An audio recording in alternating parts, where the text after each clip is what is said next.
They dragged her through the dirt like livestock, calling her cursed, calling her barren, calling her unworthy of the name woman. But when widow Mara Ellington's knees hit the dust of Ironwood's main street, two tiny voices shattered the silence. "We'll ask Daddy to marry you." The crowd froze. The Reverend paled, and the quiet rancher who'd lost everything stepped forward to claim the one thing the town had thrown away. This is the story of how broken souls rebuild and how love grows where cruelty once reigned. Stay with me until the end and comment what city you're watching from so I can see how far this story travels. The sun rose over Ironwood like a blade, sharp, merciless, cutting through the morning fog with the kind of heat that made men mean and women meaner. It was the sort of day that baked the earth until it cracked, the sort of day where dust hung in the air like judgment itself, waiting to settle on whoever the town decided deserved it most. Today, that person was Mara Ellington. She stood in the center of Main Street, wrists bound with rough hemp that had already drawn blood, her dark hair matted against her face, her dress, once modest, once clean, torn at the shoulder and stained with the red clay that seemed to seep into everything in this godforsaken corner of Montana territory. Her knees shook, but she would not fall. Not yet. Not while they were watching, and they were all watching. The entire town of Ironwood had gathered, as they always did when Reverend Huxley called for a reckoning. Men leaned against porch rails with arms crossed, mouths set in grim lines of approval. Women clutched their shawls and whispered behind gloved hands, their eyes gleaming with something that looked less like righteousness and more like relief. Relief that today, it wasn't them in the dirt. Children peeked between their mothers' skirts, wide-eyed and confused, sensing the cruelty, but not yet understanding it. Give them time. Ironwood had a way of teaching its children exactly what it valued, and what it didn't. Mara's breathing came shallow and quick, each inhale tasting of copper and dust. Her ribs ached where Dalton Pruitt had shoved her off his porch an hour earlier, sending her sprawling into the street. He'd stood over her, red-faced and righteous, bellowing about the sanctity of decent folk and the shame she brought to his late brother's name. His brother. Her husband. Samuel Ellington had been dead for 2 years, 3 months, and 16 days. Not that Mara needed to count. The absence of him was carved into her bones, a hollow ache that never quite faded.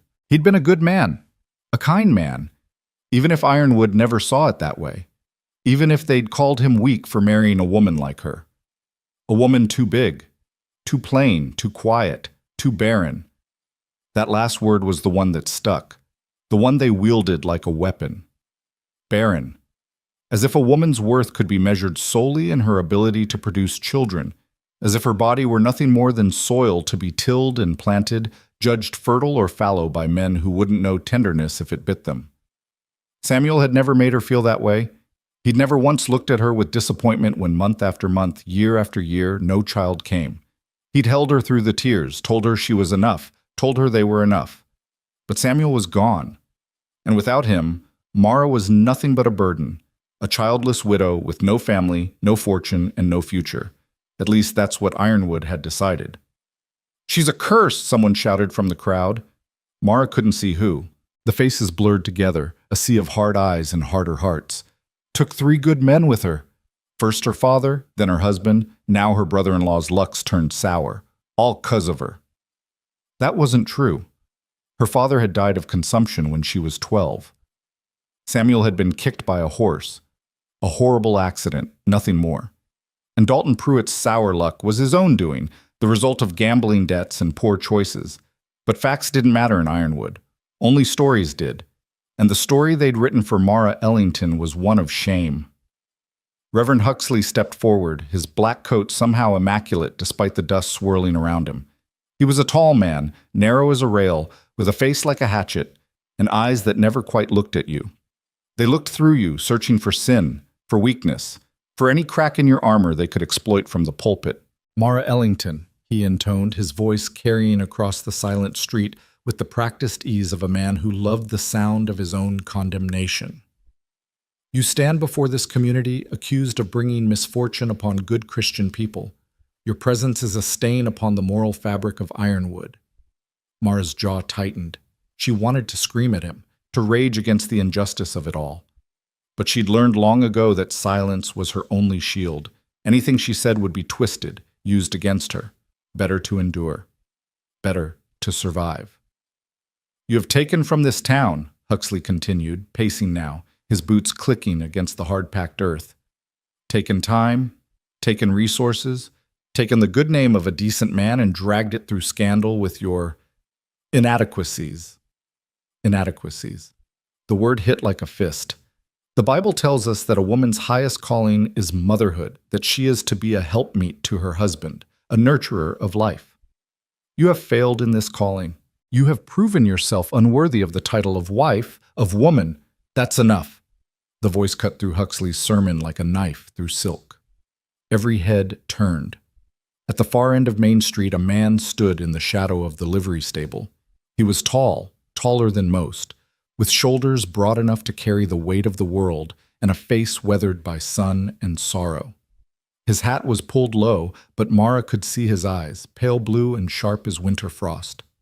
Coulter Rowan, the rancher from the North Valley, the man who'd lost his wife to childbirth 3 years past, leaving him with twin daughters and a heart so shattered he'd barely spoken to anyone since.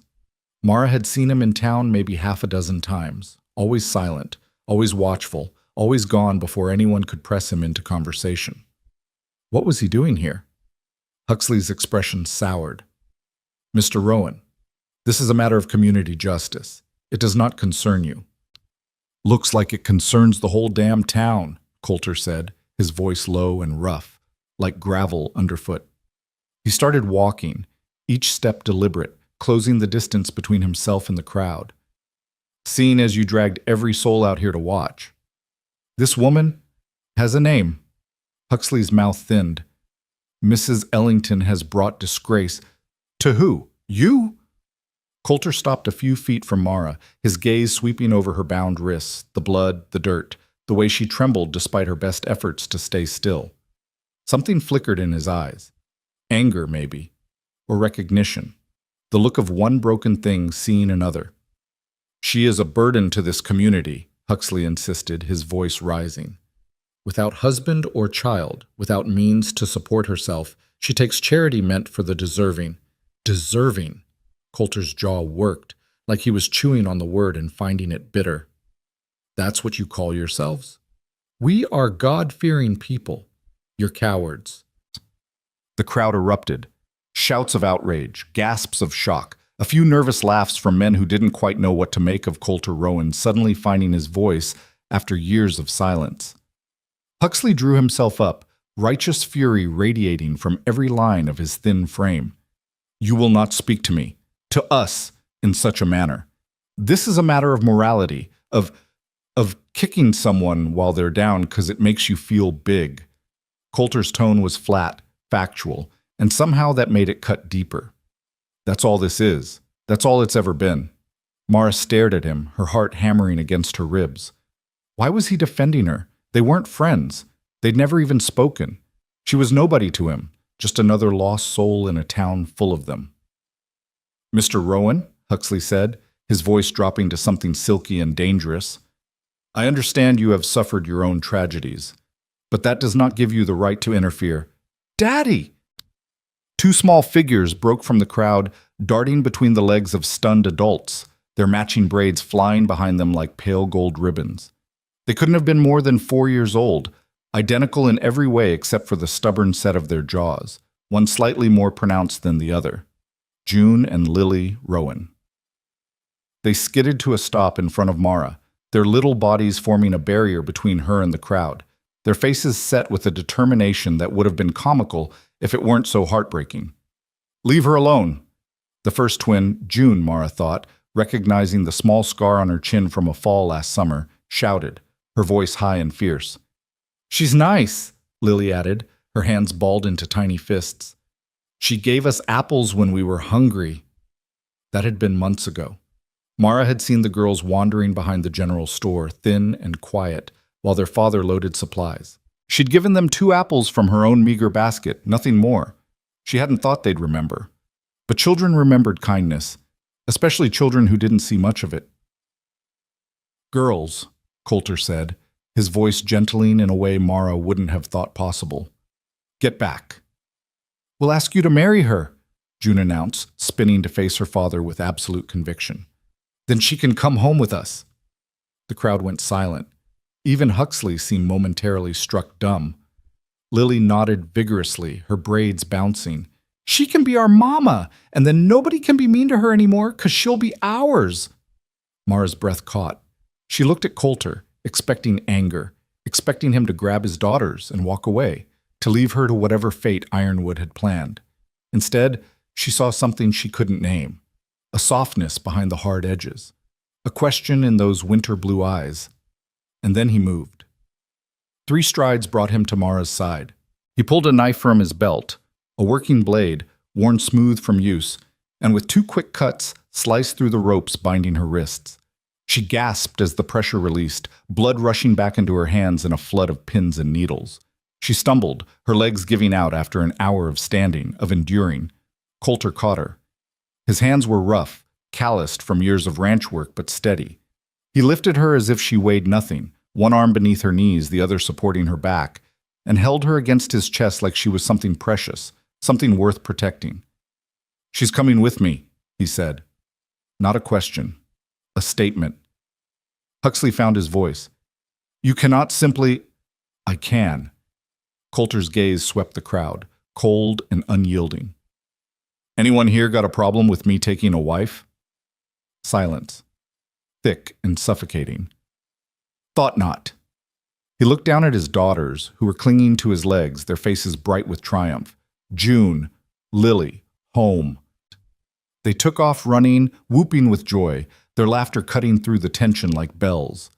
Coulter carried Mara toward his wagon, still parked near the livery. She wanted to say something. Thank you. Why? What are you doing? But her throat had closed up, choked with too many emotions to name. Behind them, the crowd began to murmur, voices rising in confusion and speculation. Huxley was shouting something about propriety, about the law, about God's will. But Coulter didn't stop, didn't look back. He set Mara gently in the wagon bed, where blankets were already piled. He'd come prepared for hauling supplies, not rescuing a widow, and climbed up onto the driver's seat. The twins scrambled up beside him, still giggling, still radiating the pure, uncomplicated joy of children who believed they'd just saved someone. Maybe they had. The wagon lurched forward, wheels crunching over the dry earth. Mara sat in the back, her wrists still bleeding, her dress still torn, watching Ironwood shrink behind them. And for the first time in 2 years, 3 months, and 16 days, she let herself cry. The ride to the Rowan Ranch took the better part of an hour, following a rutted path that wound through golden grassland and stands of pine, climbing gradually into the foothills where the air thinned and the sky stretched vast and impossibly blue. Mara didn't speak, neither did Coulter. Only the twins chattered, their voices bright and relentless, asking questions, making plans, constructing an entire future in which Mara lived with them and made pies and sang songs and tucked them in at night. She should tell them it wasn't real, should explain that whatever their father had done back in Ironwood, however gallant, however unexpected, didn't mean anything permanent. He'd taken her out of pity, out of some fleeting sense of decency. Once they reached the ranch, he'd probably give her a few days to recover, maybe help her figure out where to go next. But the twins' enthusiasm was infectious, their hope so pure it hurt to hear. So Mara stayed silent and let them dream. The ranch appeared gradually, rising from the landscape like something out of a storybook. A sturdy house built of logs and stone, smoke curling from the chimney.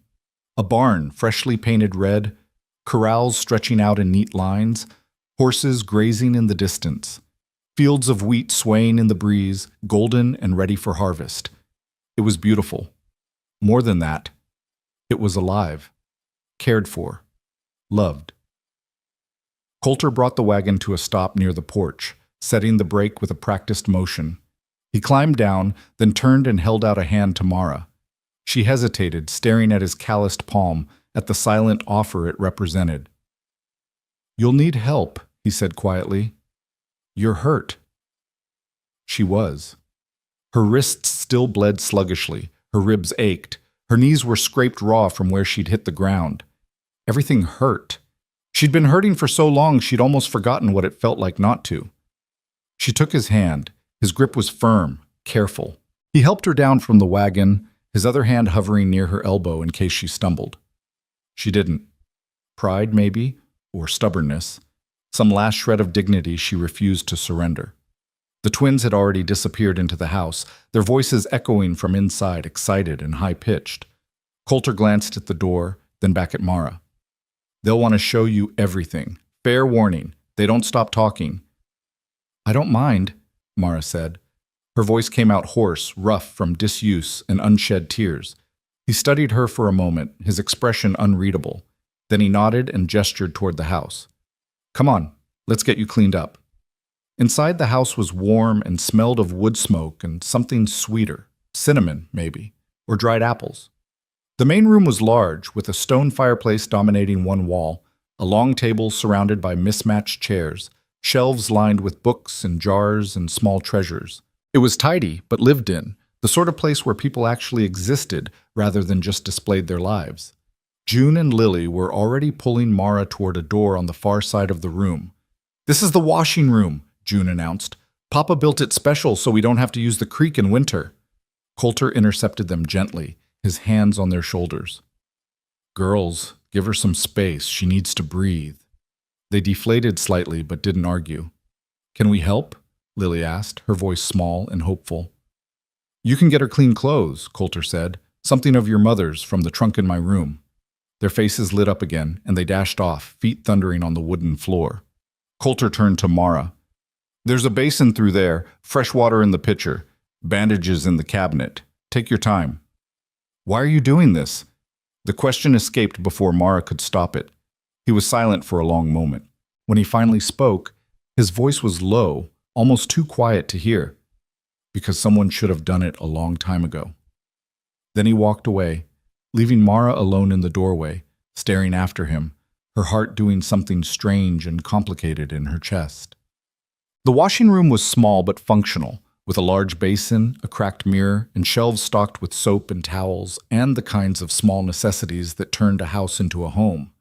Mara filled the basin with water from the pitcher, then carefully began unwinding the makeshift bandages someone, probably Coulter, had wrapped around her wrist during the ride. The rope burns were ugly, raw and red, but not as deep as she'd feared. She cleaned them methodically, biting her lip against the sting, then wrapped them in fresh strips of cloth from the cabinet. Her reflection in the mirror was a stranger's, hollow-eyed, gaunt, bruised.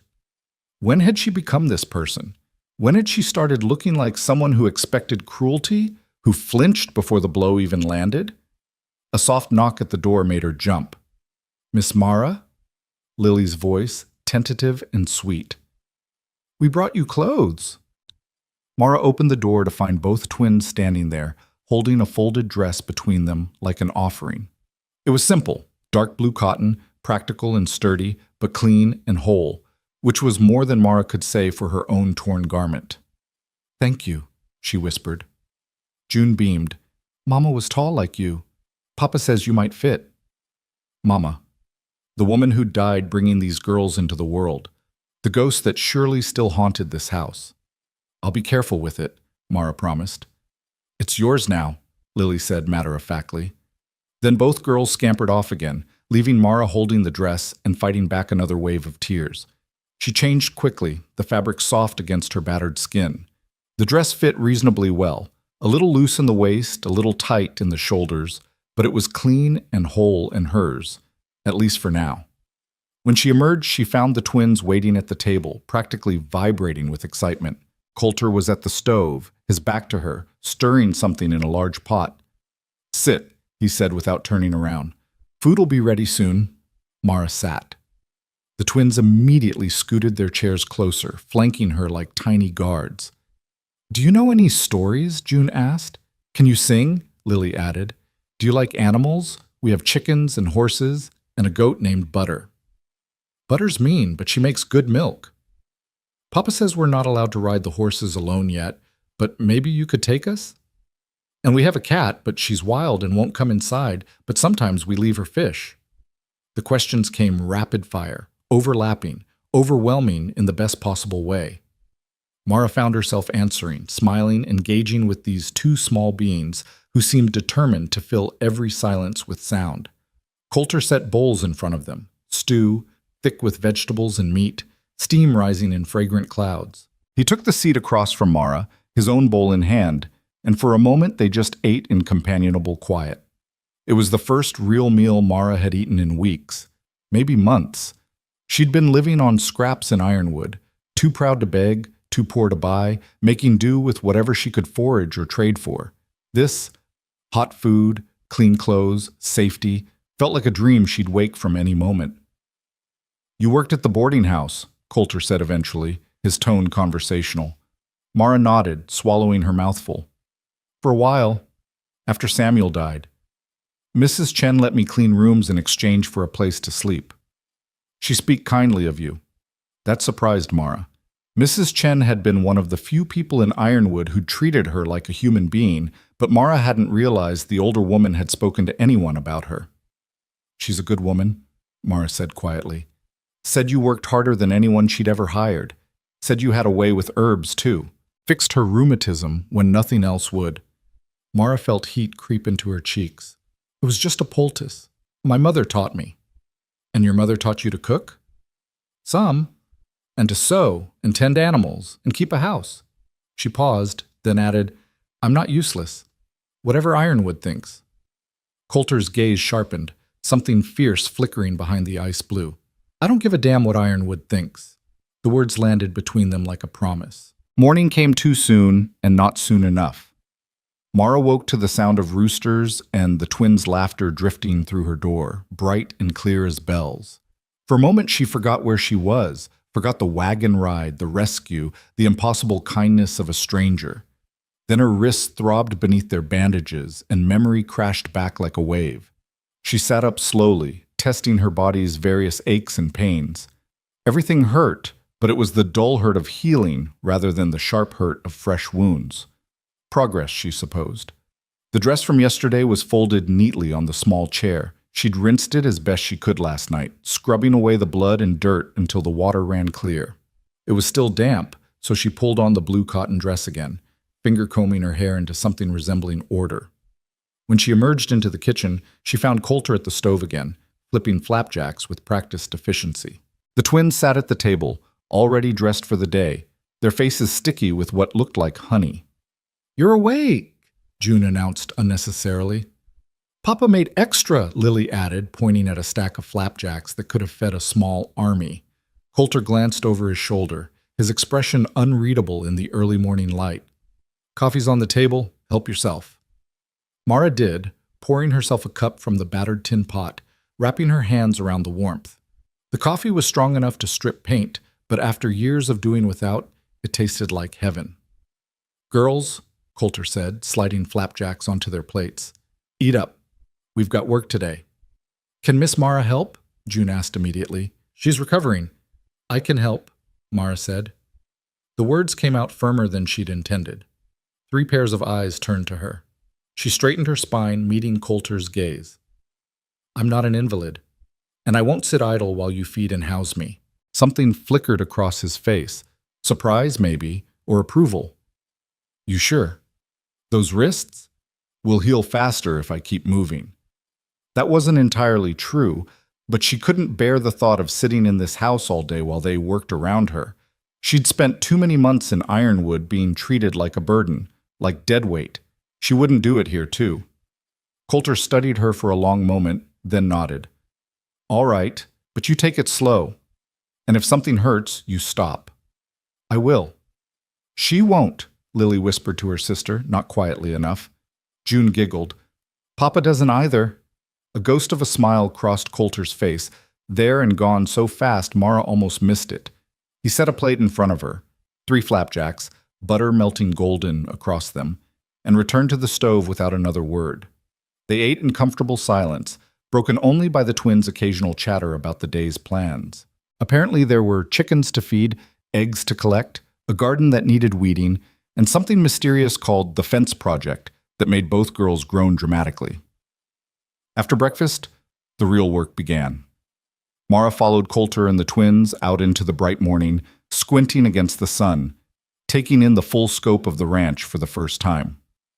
The house sat at the center of it all, surrounded by outbuildings in various states of repair. The barn was solid and well-maintained, the chicken coop needed new wire, and there was what looked like a half-finished addition to the main house, lumber stacked neatly beside it. "Gardens through here," Coulter said, leading her around the side of the house. "It's gotten away from me this season. Too much to do, not enough hours." That was an understatement. The garden was a tangle of weeds and neglected plants, tomatoes sprawling unpruned, squash vines choking out the beans. But underneath the chaos, Mara could see the bones of something good. Rich soil, sturdy stakes, evidence of someone who'd once cared deeply about this plot of earth. "I can work on this," she said. Coulter hesitated. "Your wrists. I'll be careful." She knelt, running her fingers through the soil, feeling its texture. Good dark earth, well composted. "You've got bindweed coming in from the east side. And that's blight on your tomatoes. If we don't cut it back, you'll lose the whole crop." He crouched beside her, examining the plants with new attention. "How can you tell?" "See the browning on the leaves and the way the stems are splitting? My mother taught me." She glanced at him, found him watching her with an intensity that made her pulse quicken. "I know plants, growing them, healing with them. It's one of the few things I'm actually good at." "I doubt that's true." The words were quiet, but they hit like a thunderclap. Mara's breath caught. Before she could respond, the twins came running over, arguing about whose turn it was to scatter chicken feed. "Both of you," Coulter said, straightening. "June, you handle the feed. Lily, check for eggs. And be gentle. Henny's gone broody again." They scattered, still bickering but good-naturedly. Coulter turned back to Mara. "You really want to spend your morning pulling weeds?" "I really do." He nodded slowly. "Tools are in the shed. Take what you need. And Mara?" He waited until she met his eyes. "Thank you." For what? She wanted to ask. For not being a burden? For making herself useful? But he was already walking away, his long strides carrying him toward the barn, and the moment passed. Mara found the tool shed easily enough, a small structure leaning slightly to one side, packed with everything from shovels to seed packets to mysterious metal objects she couldn't name. She selected a hand trowel, a pair of shears that needed sharpening, and a wide-brimmed hat that had seen better days. Then she went to work. The first hour was hard. Her wrists protested every motion, her muscles screaming from yesterday's abuse. But Mara pushed through it, falling into the rhythm of the work, letting her hands remember what her mind tried to forget. Pull the weeds, careful of the roots. Cut back the blighted stems. Stake the tomatoes. Prune the squash. The sun climbed higher. Sweat dripped down her back, soaked through the blue dress. She didn't care. This was honest work, productive work, the kind that left you exhausted but satisfied at the end of the day. Around mid-morning, Lily appeared with a cup of water, her face serious. "Papa says you have to drink. It's hot." Mara accepted the cup gratefully, draining it in 3 long swallows. "Thank you, sweetheart." Lily beamed at the endearment, then plopped down in the dirt beside her. "What are you doing?" "Saving your tomatoes." "Why do they need saving?" So Mara explained about blight and how diseases spread through plants, about companion planting and crop rotation, about the way certain herbs could protect against pests. Lily listened with the intense focus only children possess, asking questions that ranged from insightful to bizarre. "Can plants get tummy aches?" "In a way, yes." "What's their favorite food?" "Depends on the plant. Tomatoes like... Is dirt alive?" Mara laughed, surprising herself. "Very much so. It's full of tiny creatures we can't see, all working together to make things grow." "That's magic." "That's science. But it feels like magic sometimes." June joined them eventually, covered in chicken feathers and indignation. "Henny pecked me, right on the hand." "Let me see," Mara said, setting down her trowel. The girl held out her hand. Sure enough, there was a small red mark where the broody hen had made her displeasure known. "She's just protecting her eggs. Can't blame her for that." "I can," June muttered darkly. Mara smiled, then looked around. "Is there any lavender growing nearby?" Both girls shook their heads. "What about comfrey? Plantain?" "There's some weeds by the water pump," Lily offered. "Show me." They led her to the pump, where sure enough a patch of broadleaf plantain grew in the damp earth. Mara picked several leaves, crushing them between her palms until they released their juice, then pressed them gently against June's hand. There. That'll help with the sting. June's eyes went wide. It feels cool. It's a healer plant. Good for cuts and stings and all sorts of hurts. You're like a witch, Lily breathed, awed. Mara stiffened. That word, witch, had been thrown at her in Ironwood more than once, always with venom, always with threat. But Lily's face held only admiration, wonder, the pure acceptance of a child who hadn't yet learned to be cruel. Not a witch, Mara said softly, just someone who pays attention to the world. The girls peppered her with more questions as they walked back to the garden, and Mara found herself answering, teaching, sharing knowledge she'd thought would die with her. It felt good. More than good. It felt necessary, like some part of her that had been locked away was finally breathing again. By noon, Coulter called them in for lunch. Cold meat and bread and butter, eaten standing up while they discussed the afternoon's work. He'd been mending fences in the north pasture, he said, and needed to finish before the cattle wandered into the neighbor's property. Again, he added with a grimace. Mr. Hendricks still giving you trouble? Mara asked, then immediately wished she hadn't. It wasn't her business. She wasn't really part of this family, no matter what the twins seemed to think. But Coulter didn't seem offended. He thinks I've got it too good. Big ranch, good land, water rights. Likes to remind me how lucky I am. Are you? The question escaped before Mara could stop it. He looked at her, really looked at her, and for a moment she saw past the walls he'd built, saw the grief and exhaustion and bone-deep loneliness that mirrored her own. Some days, he said finally. The twins spent the afternoon helping Coulter with the fence. Mostly they ran ahead checking for loose posts while he did the actual repairs. Mara stayed with the garden, working until her hands were filthy and her back ached and the sun began its slow descent toward the western peaks. She'd made real progress. Half the garden was cleared, the tomatoes pruned and staked properly, the squash vines redirected. It wasn't perfect, but it was better. Much better. As she stood surveying her work, she heard footsteps behind her. Coulter approached, his shirt stuck to his back with sweat, his face shadowed beneath his hat. You've been busy, he said. So have you. I had help. He gestured toward the house, where the twins were visible through the window, apparently setting the table for supper. They wouldn't stop talking about the magic leaves you used on June's hand. Mara felt heat creep into her cheeks. It's not magic. Just plantain, common as dirt. To you, maybe. To them, you hung the moon. He paused, seeming to wrestle with something. To be honest, I haven't seen them this happy since, well, in a long time. They're good girls. Sweet. They are. But they've been through hell, losing their mother, then watching me barely hold it together for 3 years. His jaw tightened. They needed someone. I just couldn't figure out how to be enough. You're their father. You're more than enough. Am I? The question was raw, vulnerable in a way that made Mara's chest ache. I keep them fed and clothed and safe, but that's survival, not living. They need more. Someone who knows how to make a house feel like a home again. Coulter, I'm not asking anything, he said quickly. I just want you to know that whatever happens, however long you stay, you've already given them something I couldn't, and I'm grateful. He walked away before she could respond, leaving Mara standing in the garden with dirt under her nails and tears threatening at the corners of her eyes. The days began to blur together, each one following a similar rhythm. Wake before dawn, help with breakfast, work until sunset, fall into bed exhausted. But it was a good exhaustion, the kind that came from purpose rather than despair.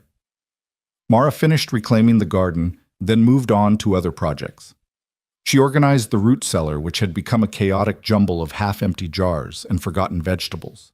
She mended the chicken coop wire, earning grudging respect from Henny, the broody hen. She even tackled the massive pile of mending that had accumulated in a basket by the fireplace.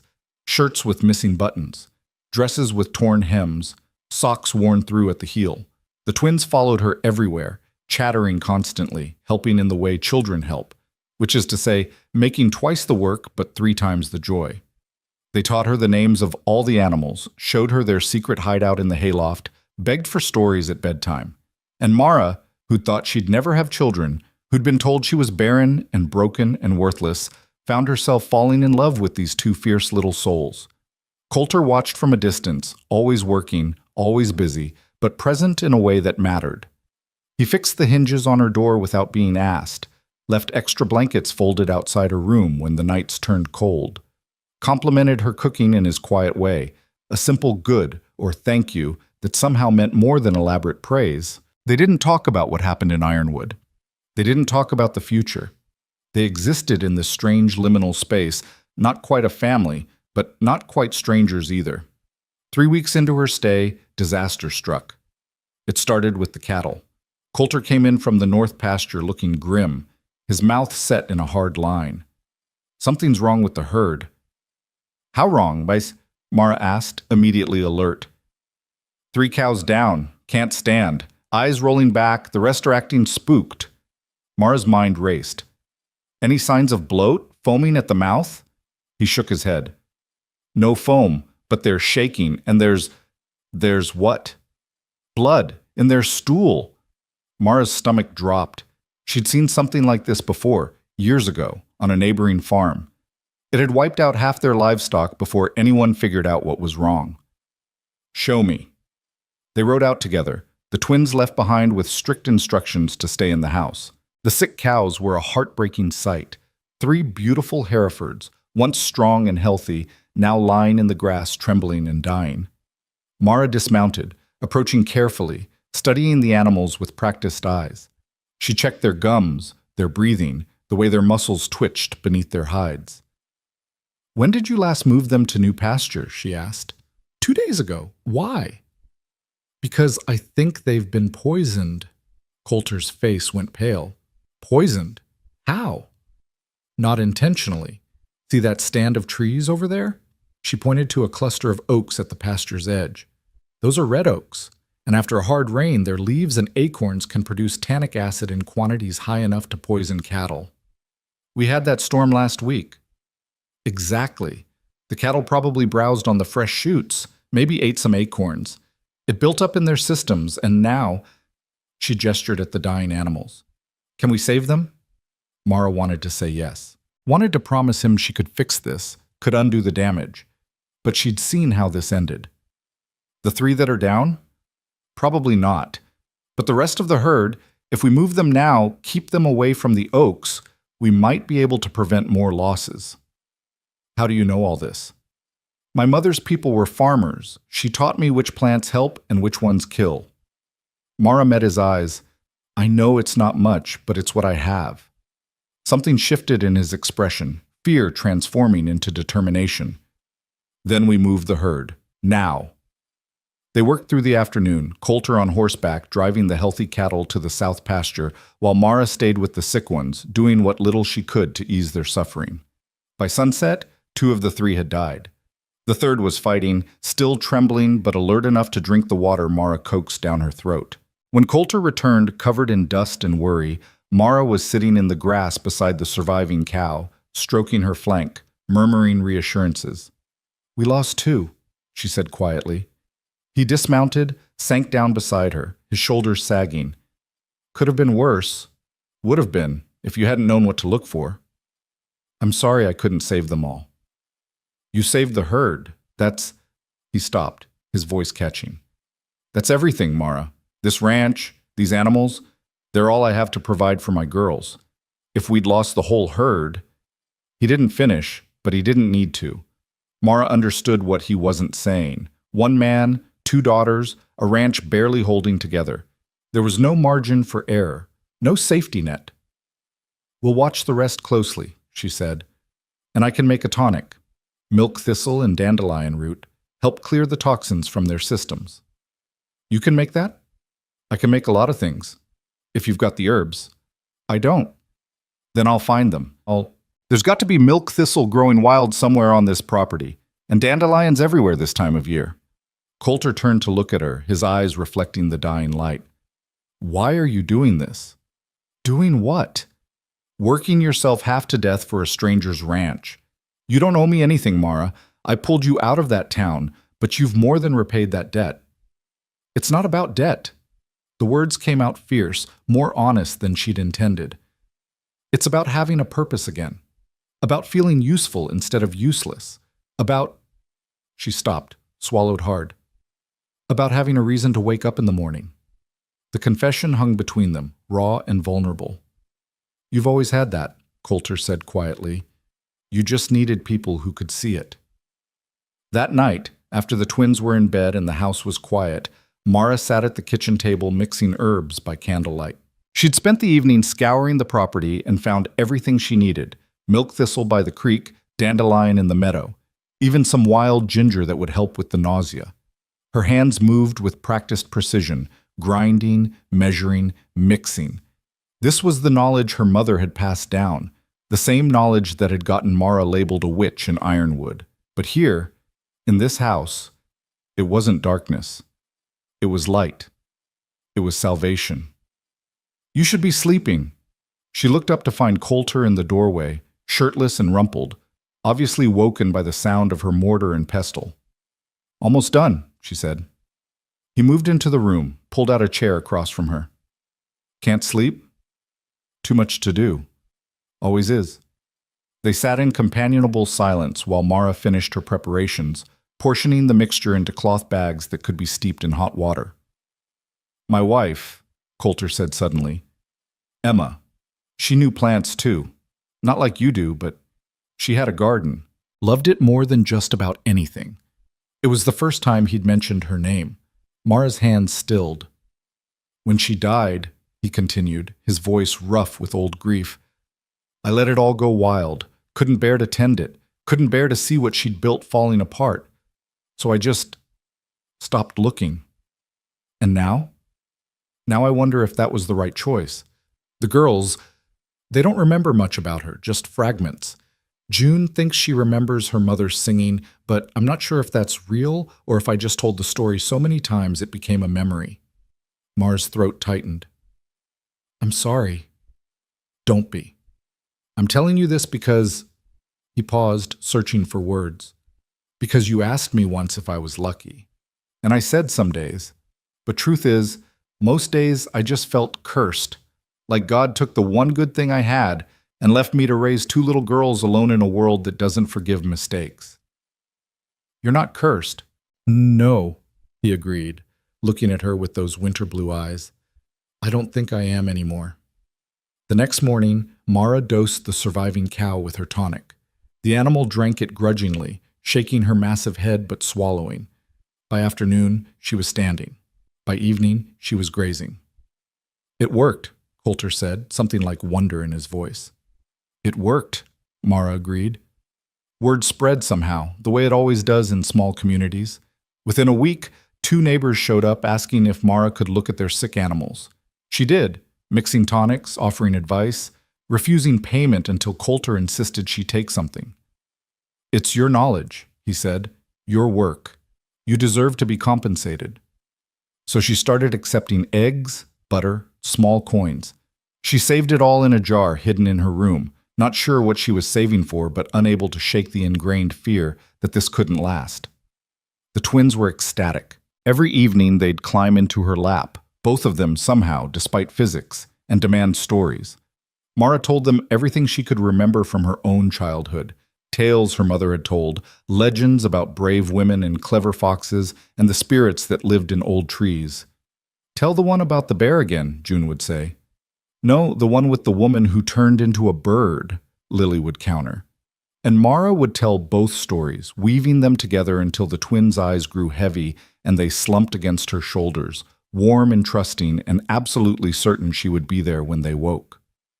One evening, as she carried June to bed, Lily already asleep in Coulter's arms, the little girl whispered against her neck, I love you, Mama. The word struck like lightning. Mara froze, halfway up the ladder to the loft. June stirred. Can I call you Mama? Mara's eyes burned. Her throat closed. She managed a nod, not trusting her voice. Good, June murmured, already drifting off again. 'Cause you are.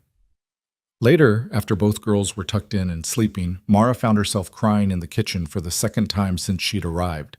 But these weren't tears of grief or pain, these were something else entirely. Coulter found her there, of course. He always seemed to know when she needed someone. "They're getting attached," he said, leaning against the doorframe. "I know." "Are you?" The question should have been simple. It wasn't. "Yes," Mara whispered.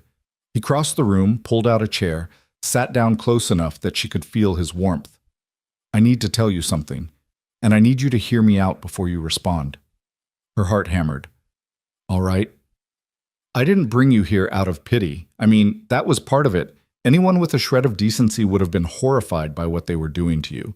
But it wasn't just that." He paused, his jaw working. "I brought you here because when my girls said you should be their mother, something in me said yes. Even though I didn't know you. Even though it made no sense, I just knew." Mara couldn't breathe. "You don't have to say anything," Coulter continued. "And I'm not proposing, not yet, not properly. I just needed you to know that this isn't temporary for me. You're not a guest or a hired hand or a charity case. You're—" He stopped, frustrated with words. "You're theirs. And if I'm being honest, you're starting to feel like mine too." "Coulter, I know it's fast. I know it's probably too fast. But out here, time doesn't move the same way. When you find something good, you hold on to it. You fight for it. Because the things that matter are few and far between, and letting them slip away is the only sin that can't be forgiven." Mara's hands shook. She pressed them flat against the table, steadying herself. "I'm not who Ironwood said I was, but I'm not sure I'm who you think I am either."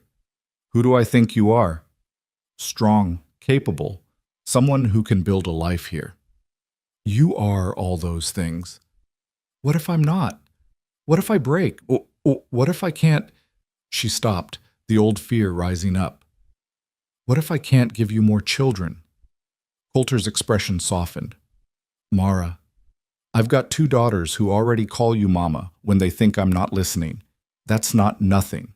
That's everything. But no buts. I'm not my brother. I'm not the men in Ironwood who measured your worth by what your body could produce. I'm measuring it by who you are, and who you are is remarkable." The words broke something open inside her, some dam she'd been holding against the flood of hope. She started crying again, silent tears streaming down her face. Coulter reached across the table, covered her hand with his. His palm was rough, calloused, warm. "Stay," he said simply. "Not as a guest, as family, as mine." And Mara, who'd been cast out and dragged through the dirt and told she was worthless, looked at this quiet man who'd given her everything without asking for anything in return, and whispered the only word that mattered. "Yes." The word hung in the air between them like a promise, like a prayer answered. Coulter's hand tightened around hers, just for a moment, and then he stood, clearing his throat roughly. "Good," he said, his voice thick. "That's good." He left before Mara could say anything else, his boots heavy on the wooden floor, and she heard his door close with a soft click. She sat alone in the candlelight, staring at her hand where his warmth still lingered, wondering if she'd just made the bravest decision of her life or the most foolish. Maybe both. Maybe it didn't matter. The next few weeks passed in a strange new rhythm. Nothing changed, and everything changed. Mara still slept in her small room, still worked from dawn to dusk, still ate meals with Coulter and the twins at the scarred kitchen table. But there was a difference now, subtle as morning fog but just as pervasive. The way Coulter's eyes lingered on her when he thought she wasn't looking. The way she caught herself smoothing her hair before he came in from the fields. The way the twins seemed to sense something shifting, growing quieter when their father spoke to her, watching with knowing eyes far too old for their faces. They were building towards something, all 4 of them, like a house being raised beam by beam, slow, careful, solid. And then the storm came. It started with the sky. Mara noticed it first, the way the morning light had a strange greenish cast, the way the birds went silent all at once. She was hanging laundry on the line behind the house when the wind picked up, sudden and vicious, nearly tearing the wet sheet from her hands. "Mara!" Coulter's voice, sharp with urgency. She turned to find him striding toward her, his face set in hard lines. Get inside, now! What's wrong? Storm's coming. Bad one. He was already gathering the laundry, shoving it into the basket without bothering to fold. I've seen skies like this before. We need to secure everything. Get the animals in. Mara looked west and felt her stomach drop. The horizon had disappeared behind a wall of black cloud, roiling and churning like something alive. Lightning flickered inside it, brilliant white against the darkness. The twins? Already inside, come on! They ran. Coulter took the livestock while Mara shuttered the windows, her fingers fumbling with latches that suddenly seemed too complicated. The twins helped, their usual chatter replaced by tense silence as they dragged blankets away from the windows and piled them in the center of the main room. Is it a tornado? June asked, her voice small. Don't know yet, Coulter said, coming through the door with a gust of wind that sent papers flying. But we're not taking chances. Everyone into the root cellar if it gets worse. The storm hit like a fist. One moment there was wind and distant thunder. The next the world exploded into chaos. Rain slammed against the house in sheets so thick Mara couldn't see the barn 30 feet away. The shutters rattled despite their latches, wood groaning under the assault. Lightning struck close enough to shake the floor. Thunder following so fast there was no gap between flash and boom. The twins huddled together on the floor, hands over their ears. Mara sat with them, pulling both girls into her lap, murmuring reassurances she wasn't sure she believed. Coulter stood by the window, peering through a crack in the shutter, his jaw tight. Coulter, Mara said. The barn door's open. I can see it flapping. So? So the horses are in there. If they spook and run. He didn't finish, but he didn't need to. Horses loose in a storm like this would be lucky to survive the night, and without horses, the ranch would be crippled. You can't go out there, Mara said. I have to. You'll be killed. He looked at her then, and she saw in his eyes the same desperate calculation she'd seen in Ironwood when he'd stepped forward to claim her. The weighing of risks, the acceptance of consequences. A man who'd do what needed doing, no matter the cost. Stay with the girls, he said. Coulter, no, but he was already moving, pulling on his oilskin coat, jamming his hat down tight. He opened the door, and the storm roared in, a living thing trying to tear the house apart. He slipped through and was gone, swallowed by the rain. Papa, Lily screamed. June was crying, silent tears streaming down her face. Mara held them both, her heart hammering so hard she thought her ribs might crack. Seconds crawled past. Minutes. The storm showed no signs of abating. If anything, it was getting worse. Something crashed outside, the sound of wood splintering. More lightning, so close the thunder was instantaneous. The house shuddered. Mara made a decision. Girls, she said, her voice steady despite the terror clawing at her throat. I need you to stay right here. Don't move. Don't open the door. Do you understand? Where are you going? June demanded. To help your father. But he said, I know what he said. Mara kissed both their foreheads, quick and fierce. But sometimes we have to break the rules to keep the people we love safe. Stay here. I'll be back soon. She didn't give them time to argue. She grabbed the other oilskin coat, Emma's probably, but there was no time to think about that, and plunged into the storm. The world outside was madness. Wind tore at her clothes, rain stung her face like needles. She could barely see 3 feet in front of her, could barely hear over the roar of the storm. Lightning illuminated everything in stark white flashes, there and gone, leaving her blind in the darkness between. Coulter! She screamed, but the wind ripped his name from her mouth and scattered it. She stumbled toward where the barn should be, hands outstretched, feeling her way more than seeing. Her foot caught on something, and she went down hard, palms scraping against gravel. She pushed herself up, kept moving. A shadow loomed ahead. The barn, its door swinging wild on broken hinges. She grabbed it, using all her weight to pull it closed against the wind. It fought her, bucking like a living thing. She set her feet, heaved, and the door slammed shut. There was a heavy crossbar leaning against the wall, and she wrestled it into place, her hand shaking so badly she nearly dropped it. Mara! She spun. Coulter materialized from the rain, leading 2 horses, their eyes rolling white with terror. He looked shocked to see her, then furious. What the hell are you doing out here? Helping! She grabbed the second horse's bridle, steadying the animal with her voice and her hands the way she'd learned as a girl. Get them inside. No time to argue. Together, they coaxed the horses into the barn, Coulter fighting the door open just long enough to shove them through, then closing it again. The animals whinnied and stamped, but they were safe. That was what mattered. "The cattle!" Coulter shouted over the wind. "They're breaking toward the ridge." Mara's blood went cold. The ridge was a cliff that dropped 50 feet into a rocky ravine. If the cattle went over in their panic, "Show me!" they ran. Through the storm, through the darkness, following the sound of lowing cattle and the crack of breaking fences. Lightning showed her glimpses of chaos, massive shapes moving wrong, posts torn from the ground, wire tangled and deadly. The herd was a dark mass at the edge of the pasture, pressing against the last fence between them and death. A few more minutes, and it would give way, and then there'd be nothing but air between 2 tons of panicked beef and the rocks below. "We need to turn them." Coulter was already moving, waving his arms, shouting, but the cattle were beyond reason, beyond hearing. They pushed and pushed, driven by instinct and fear. Mara looked around desperately. There, the old feed wagon, half loaded with hay. An idea sparked, dangerous and probably stupid, but better than nothing. She ran to the wagon, found the oil lamp somehow still hanging from its hook, still lit by some miracle. She grabbed a handful of hay, held it to the flame until it caught, then threw it onto the pile. "Mara, what are you—" The hay went up like kindling, flames leaping high despite the rain. Mara shoved the wagon, and Coulter, understanding now, added his strength to hers. Together they pushed it between the cattle and the cliff, creating a wall of fire that made the animals balk, turn, mill in confusion. "Drive them left!" Mara screamed. "Toward the south pasture!"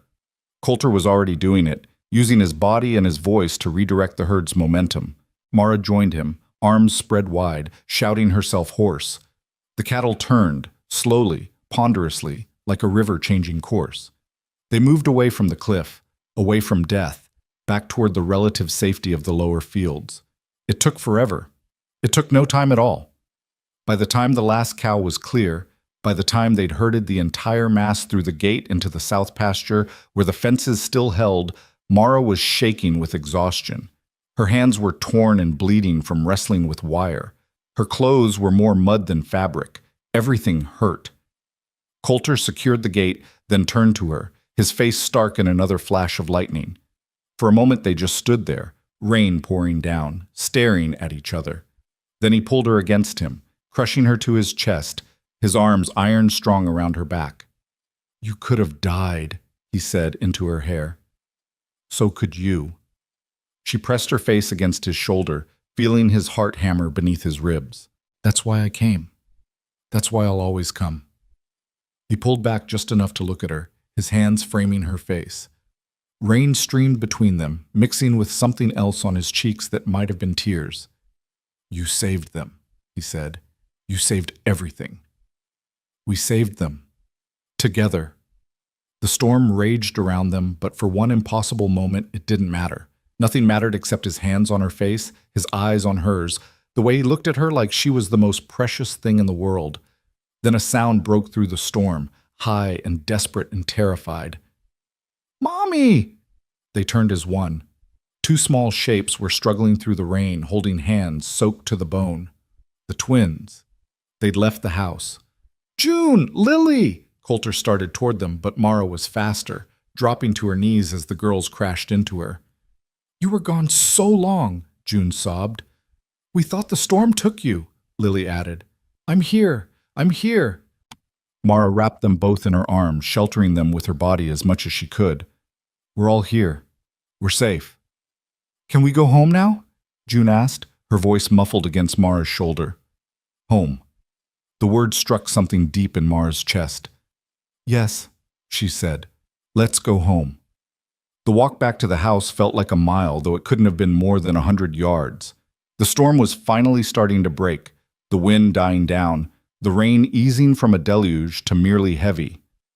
They stumbled through the door in a sodden, exhausted pile, tracking mud and water across the floor Mara had scrubbed just yesterday. She didn't care. They were alive. They were together. That was all that mattered. Coulter got the fire going while Mara stripped the twins out of their wet clothes and wrapped them in blankets. The girls were still crying, clinging to her, and she let them, rocking them both and murmuring the same reassurances her own mother had once given her after nightmares. You're safe. You're loved. Nothing's going to hurt you. Eventually, their tears slowed, their trembling eased. They fell asleep curled together like puppies, still wrapped in their blankets, still holding on to Mara's hands. I'll carry them up, Coulter said quietly, but when he tried to lift June, she whimpered and tightened her grip on Mara. Don't go. I'm not going anywhere, Mara promised. So they stayed there, all four of them, in front of the fire. Coulter brought more blankets and Mara settled in with a twin on each side, their heads heavy on her shoulders. Coulter sat across from them, his back against the wall, watching them with an expression she couldn't quite read. They called you Mommy, he said after a long silence. I know. Not Mama, not Miss Mara, Mommy. I heard. Mara stroked June's damp hair, feeling the gentle rise and fall of her breathing. Is that all right? All right? Coulter's laugh was rough, broken. Mara, it's everything. It's what I've been hoping for since the day I brought you here. They're not mine. Not really. Aren't they? He leaned forward, his eyes intense in the firelight. Blood doesn't make a mother. Love does. Care does. Being there when they need you, even when it's hard, especially when it's hard. He paused, his throat working.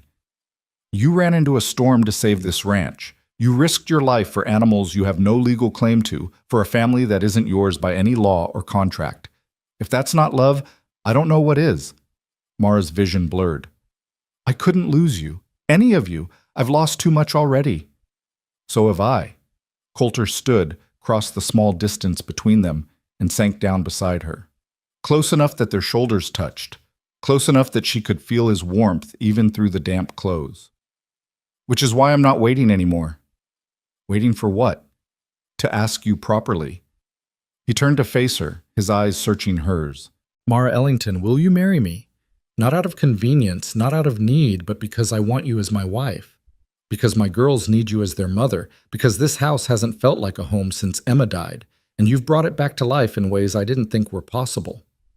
The twins stirred slightly, but didn't wake. Mara looked down at them, these precious souls who'd claimed her as their own, who'd called her Mommy without hesitation or doubt. Then she looked at Coulter, this quiet man who'd seen her at her lowest and decided she was worth saving. Yes, she whispered. Yes, I'll marry you. The smile that broke across his face was like sunrise after a long night. He cupped her cheek with one rough hand, his thumb brushing away a tear she hadn't realized had fallen. Thank you, he said simply. They sat like that as the fire burned low and the storm finally passed, leaving behind a world washed clean and new. Somewhere in the settling darkness, Mara felt something shift inside her chest, some final wall crumbling away. She'd been so afraid for so long, afraid of being unwanted, unneeded, unloved. But here, in this firelit room with two sleeping children and a man who looked at her like she'd hung the stars, she finally understood what it meant to belong. Dawn came cold and clear. Mara woke to find herself still on the floor, the twins sprawled across her like blankets, Coulter asleep sitting up, his head tilted back against the wall.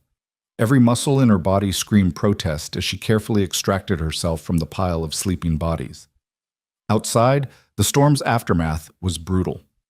Fences down everywhere, branches littering the yard, the garden she'd worked so hard to restore half drowned under standing water. The wagon she'd set on fire was a charred skeleton in the pasture, but the barn still stood. The house still stood. And when she checked the south pasture, the cattle were grazing peacefully in the early light as if last night had never happened. She was surveying the damage to the chicken coop when she heard hoofbeats. A rider appeared at the end of the drive, moving fast. As he got closer, Mara recognized him, Tom Hendricks, the neighbor Coulter had mentioned, the one who thought Coulter had it too good. Where's Rowan? Hendricks called, not bothering with pleasantries. Sleeping. It was a long night. I'll bet. Hendricks dismounted, looking around at the destruction. Heard you had some excitement. The storm hit hard. We lost some fencing. That all you lost? His eyes were sharp, calculating. My boy was out checking our herds at first light. Said he saw fire over this way. Thought maybe the barn had gone up. Just an old wagon. We used it to turn the cattle away from the ridge. Hendricks' eyebrows rose. The ridge? They got that far? They would have gone over if we hadn't stopped them. We? Now his gaze was assessing her differently, taking in her torn hands, her muddy clothes, the exhaustion written in every line of her body. You were out in that? Someone had to be. A slow smile crossed his weathered face. Well, I'll be damned. You're the widow from Ironwood, aren't you? The one Coulter took in after that business with Huxley. Mara lifted her chin. I am. Heard tell you were cursed. Bad luck to everyone around you. You heard wrong. I'm starting to think I did. Hendricks glanced at the house, where Coulter was emerging onto the porch, the twins clinging to his legs. Seems like Coulter's luck has turned right around since you showed up. That's because she's family now, Coulter said, his voice carrying clear across the yard. He didn't raise it, didn't need to. The words had weight all on their own. Anyone got a problem with that can take it up with me. Hendricks held up his hands. No problem here. Just came to check you survived the storm. And to say, he paused, looking uncomfortable. My wife wanted me to invite you all to supper next week. Proper-like, as neighbors should. It was an olive branch.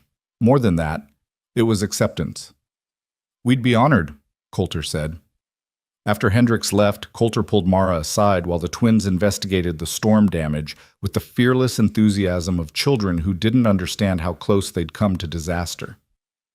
He'll talk, Coulter said, about last night, about what you did. Word will spread. Is that a problem? Problem? Mara, you just earned more respect in one night than most people get in a lifetime out here. Hendricks is influential. He's on the church board, the town council, everything.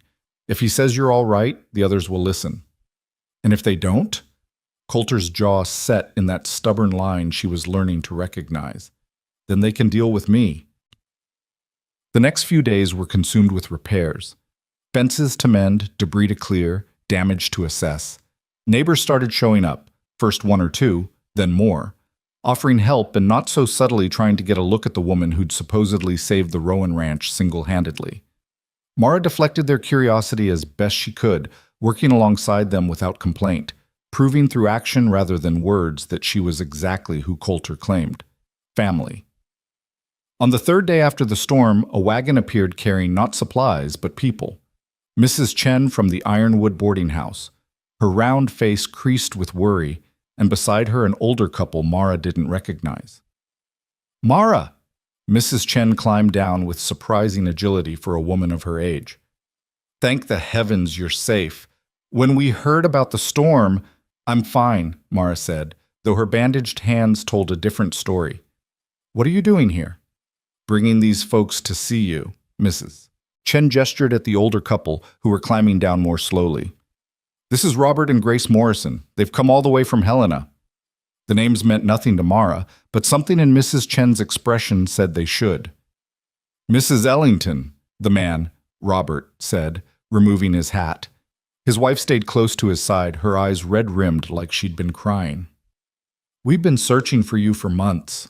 Searching for me? Why? Because your family, Grace Morrison said, her voice breaking. Samuel, your late husband, he was my nephew. His mother was my sister. The world tilted. Mara had known Samuel was orphaned young, raised by an uncle who'd died before they married. She'd thought she was alone in the world, the last of her line, but here were two people claiming kinship, claiming connection. I don't understand, she said. We only just found out Samuel had died, Robert explained. We've been in the territories for 3 years, out of touch. When we came back and heard... He stopped, his face crumpling. We came as fast as we could. Went to Ironwood first. They told us terrible things. That you'd been cast out, Grace added, her hands twisting together. That you disappeared. We were so afraid. I'm all right, Mara said quickly. I found a place here. With him? Robert was looking past her at Coulter, who'd emerged from the barn at the sound of voices. His expression was carefully neutral, but Mara could see the tension in his shoulders. Yes, with him. She turned, held out her hand. Coulter took it without hesitation, his grip solid and sure. Coulter Rowan, these are Samuel's aunt and uncle, Robert and Grace Morrison. Understanding flickered in Coulter's eyes. He'd probably guessed what this meant, that Mara had family now, people who might want to take her away, give her a different future than the one they'd started building together. "Pleased to meet you," he said, his voice even. "You're welcome to stay. We've got room." That night, after the Morrisons had been settled in the spare room and the twins had been convinced to go to bed, despite their excitement over having visitors, Mara found herself alone with her newfound relatives at the kitchen table. "He seems like a good man," Grace said carefully. "Mr. Rowan."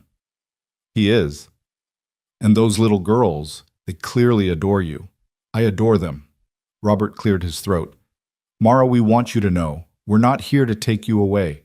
We're here to make sure you're all right, that you're where you want to be." "I am." "Even after everything? After what Ironwood did to you?"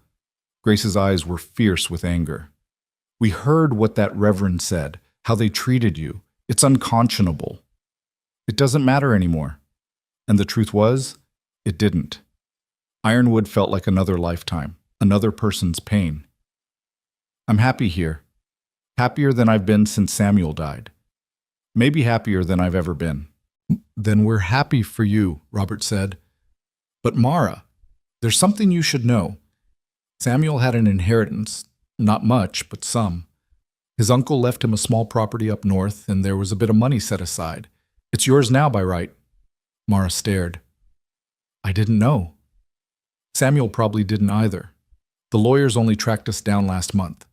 It's not a fortune, maybe $300 and 20 acres of timberland, but it's something. It's security." $300. In Mara's world, that was a fortune. More money than she'd ever imagined having. Enough to start over anywhere, to be independent, to owe no one anything. She looked down at her bandaged hands, thought about the garden she'd reclaimed, the cattle she'd saved, the twins sleeping upstairs who called her mommy. Thought about Coulter and the way he'd asked her to marry him, not out of need, but out of want. "Can I give it away?" she asked. Both Morrisons blinked. "Give it away?" Grace repeated. The money. Can I use it however I want?" "Of course, it's yours." "Then I want to put it into this ranch, into improvements, repairs, maybe hiring some help so Coulter doesn't have to work himself to death." She met their eyes steadily. "This is my home now. These are my people. I want to invest in our future." A smile broke across Grace's face. "Samuel chose well when he chose you." "I like to think so." They stayed for 3 days, the Morrisons, and in that time Mara learned more about Samuel's family history than he'd ever told her. Learned that there were good people in the world who didn't judge her for her body or her perceived failures. Learned that family wasn't just blood, it was choice, commitment, the daily decision to show up and care. On their last morning, Grace pulled Mara aside. "There's one more thing. Samuel's mother, my sister, she kept journals, dozens of them, going back years. They're in storage in Helena. I'd like to send them to you if you want them." "Why?" "Because they're part of Samuel's history, and because she wrote about her own struggles to have children, about the grief of losing babies, about the way people judged her for it." Grace's eyes were kind, knowing. "I thought you might want to know you're not alone in that particular pain." Mara's throat closed. "Thank you." "And Mara?" Grace squeezed her hand. "You're not barren. You're not cursed. You're just unlucky in some ways and incredibly lucky in others. Don't let anyone tell you different." After they left, after the wagon had disappeared down the road taking the Morrisons back toward Helena and their own lives, Coulter found Mara standing in the garden, staring at nothing. "You all right?" he asked. "I have family," she said wonderingly. "Real family. People who care." "You always had that." He moved to stand beside her, close enough that their arms brushed. "The twins, me, we've been your family since the day you got here. Blood doesn't make it more real." "I know, but it helps." She turned to face him. "They told me about Samuel's inheritance, about the money." His expression shuddered slightly. "That's good. You'll have security, options. I want to put it into the ranch." "Mara, you don't have to." "I want to. This is my home. You're my... She paused, searching for the right word. You're my future. If you'll still have me. The shutters came down, replaced by something fierce and tender. If I'll still have you? Mara, I'm standing here terrified you'll realize you don't need me anymore, that you could do better. She kissed him. It was quick, clumsy, more desperation than romance. But it was real. When she pulled back, Coulter was staring at her with wonder written across his weathered face. I love you, she said. I think I have since the day you cut me free in Ironwood. And if you love me even a fraction as much, that's more than I ever thought I'd have. A fraction? His laugh was shaky. Mara, He stopped, swallowed hard. I fell for you the moment my daughters said you should be their mother, and every cell in my body said yes. I just didn't know how to tell you. You just did. He kissed her then, properly this time, his hands gentle on her face, his lips warm against hers. It was a promise and a beginning, and everything Mara had ever wanted wrapped up in one perfect moment. When they finally broke apart, breathless and grinning like fools, they found the twins watching from the porch, bouncing with excitement. Does this mean you're getting married? June shouted. Does this mean you're staying forever? Lily added. Mara looked at Coulter, saw her own happiness reflected in his eyes. Yes, they said together, and somewhere in the distance thunder rumbled, not a threat this time, but an echo, a reminder of the storm they'd weathered and survived, together.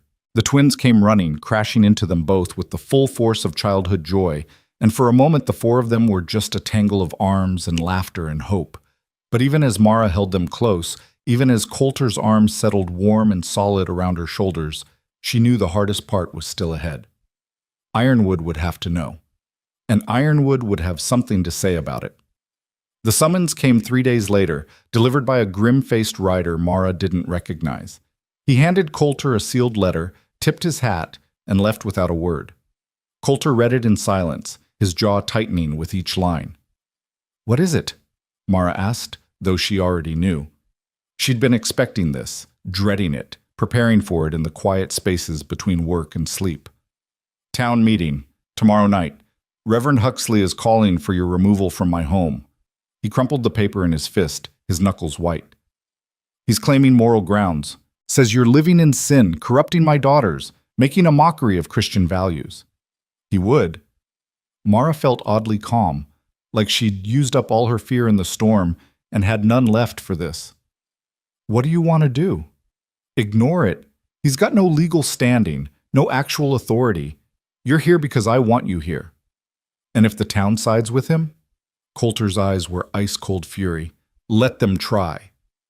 But Mara knew it wasn't that simple. Out here, community opinion mattered.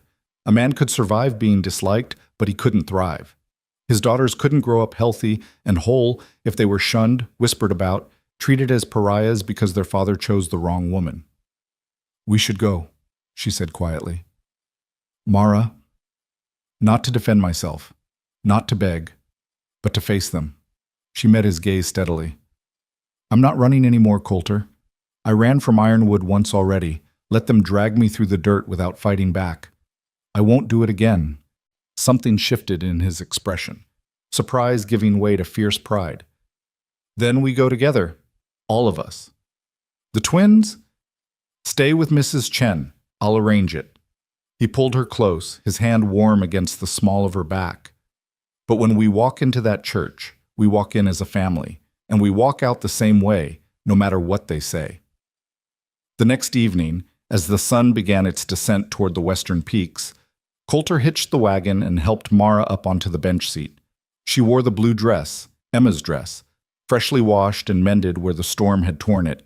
Her hair was braided and pinned, her hands bandaged but clean. She looked exactly like what she was, a woman who'd worked hard and survived harder, who had nothing to be ashamed of. The twins had cried when they realized they weren't coming, but Mrs. Chen had swept them into her boarding house with promises of fresh biscuits and stories, and their tears had dried quickly. Still, Mara's heart ached, leaving them behind. What if something went wrong? What if Huxley managed to turn the town against her completely, and she couldn't come back? Stop, Coulter said quietly, as if reading her thoughts. Stop what? thinking about all the ways this could go bad. We're stronger than they are. Remember that. The ride to Ironwood took an hour, the familiar rutted road stretching ahead like a path to judgment. Mara watched the landscape roll by, golden grasslands turning amber in the fading light, stands of pine dark against the sky, the mountains rising in the distance like silent witnesses. This was her home now, this wild, beautiful country, not Ironwood, not some cramped room in a boarding house where she survived on scraps and pity. The town appeared gradually, lights flickering to life in windows, smoke rising from chimneys. It looked the same as it always had, respectable, orderly, clean. But Mara knew what lay beneath that veneer, knew the cruelty that could hide behind whitewashed walls and Sunday prayers. The church stood at the center of town, its steeple pointing toward heaven like an accusation. Wagons and horses crowded the street outside, the entire population of Ironwood packed into the building for what they probably thought would be entertainment, a spectacle. The fallen widow brought low one final time. Coulter pulled the wagon to a stop but didn't immediately dismount. Instead, he turned to Mara, his hand finding hers. "Last chance to change your mind," he said. "We can turn around right now. Tell them all to go to hell. And spend the rest of our lives looking over our shoulders? No." She squeezed his fingers, drew strength from his steady presence. "I want to face them. I want them to see what they threw away." A smile ghosted across his face. "That's my girl." They climbed down together, and Mara felt every eye turn toward them as they approached the church steps. The crowd parted like water, people stepping back, whispers rising and falling. She kept her chin high, her spine straight, her hand firmly in Coulter's as they walked through the door. Inside, the church was packed. Every pew filled, people standing along the walls, more crowded in the doorway behind them. Reverend Huxley stood at the pulpit, his narrow face set in lines of righteous disapproval. Beside him sat the town council, 5 men Mara recognized, merchants and landowners who'd never once spoken to her with kindness. And there, in the front row, sat Dalton Pruitt, Samuel's brother, the man who'd shoved her into the street all those weeks ago. He was watching her with undisguised hatred, his meaty hands clenched into fists. Huxley raised his hands for silence. The whispers died instantly. "We are gathered here," he intoned, his voice carrying to every corner of the building, "to address a matter of grave moral concern. Mara Ellington, widow of our departed brother Samuel, has taken up residence in the home of Coulter Rowan, unmarried and unchaperoned, presenting a scandalous example to his innocent daughters and bringing shame upon this community." "That's not—" Mara started, but Coulter's hand tightened on hers. "Let him talk," he murmured. "He'll hang himself with his own rope."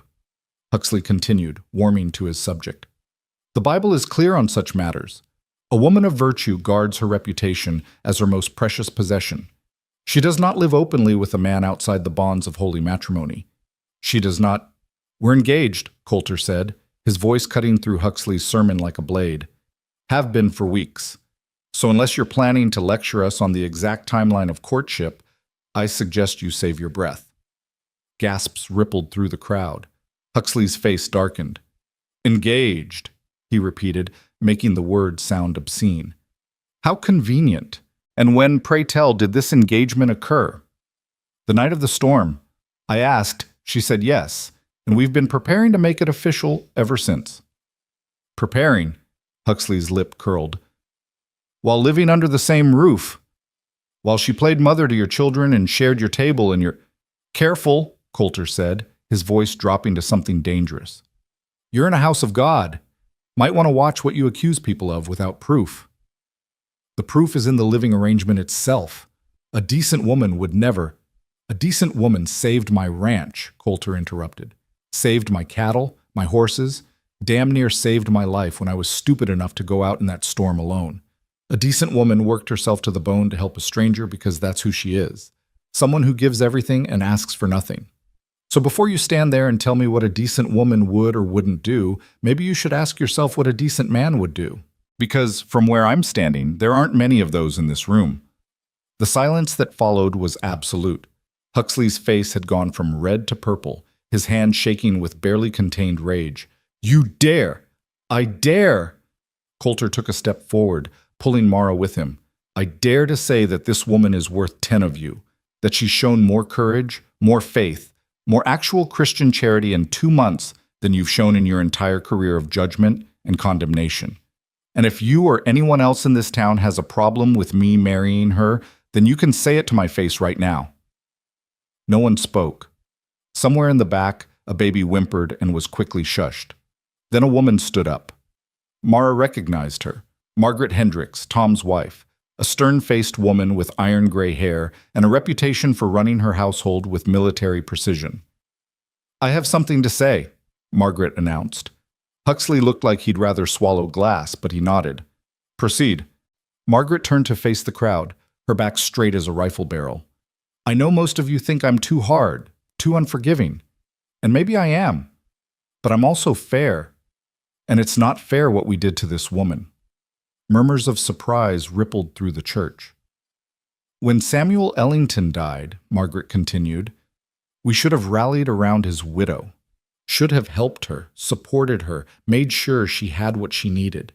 Instead, we blamed her for not giving him children, as if that was her choice, as if God's will could be changed by want or effort." She paused, her eyes sweeping the crowd. "My own daughter tried for 8 years to have a baby, 8 years of hoping and praying and failing. Should I have called her cursed, barren, unwomanly?" "That's different," someone started to say. "It's not different," Margaret's voice cracked like a whip. "And if you can't see that, if you can't see the cruelty in what we did, then you're not the Christians you claim to be." She sat down heavily, her husband's hand finding hers in support. Mara felt tears prick her eyes but refused to let them fall. "Not here. Not in front of these people." Another person stood, then another. One by one, people began speaking, some in her defense, some in Huxley's, the arguments growing heated and tangled. Mara heard pieces of her own story twisted and retold, facts mixed with fiction until she barely recognized the narrative. "Enough!" Dalton Pruitt's voice boomed out, silencing the crowd. He stood, his bulk impressive and threatening in the cramped space. "You all want to talk about decency? About what's right? This woman killed my brother." "He was kicked by a horse," Mara said, finding her voice at last. "It was an accident." "Was it? Or did you drive him to distraction with your failures? Did you make him so miserable he stopped paying attention, stopped being careful?" Dalton's eyes were wild, grief and rage twisting his features. "He was a good man before he married you, strong, capable. And then you came along with your herbs and your strangeness, and you hollowed him out from the inside. By the time he died, there was nothing left." "That's not true," Mara said, but her voice was shaking now. Because part of her had always wondered the same thing. Part of her had always feared that she really was poison, that everything she touched turned to dust and death. "Isn't it? My luck's been sour since you left his house. Crops failing, livestock sick, money disappearing. You cursed me just like you cursed him." "Your crops are failing because you don't rotate them," Mara shot back, anger burning away the fear. "Your livestock is sick because you water them downstream from the tannery, and your money disappears because you gamble it away every Saturday night at the saloon. I didn't curse you, Dalton. You did that all by yourself." The crowd gasped. Dalton's face went crimson. "You can't talk to me like that." "I just did." Mara stepped forward, breaking free of Coulter's steadying hand. She was done hiding, done cowering. If they wanted to judge her, fine. But they'd do it while looking her in the eye. "You want to blame me for Samuel's death? Go ahead. Blame me for the weather too, for the hard times, for every bit of bad luck that's ever crossed your path. But it won't change the truth." "And what's that?" Huxley asked coldly.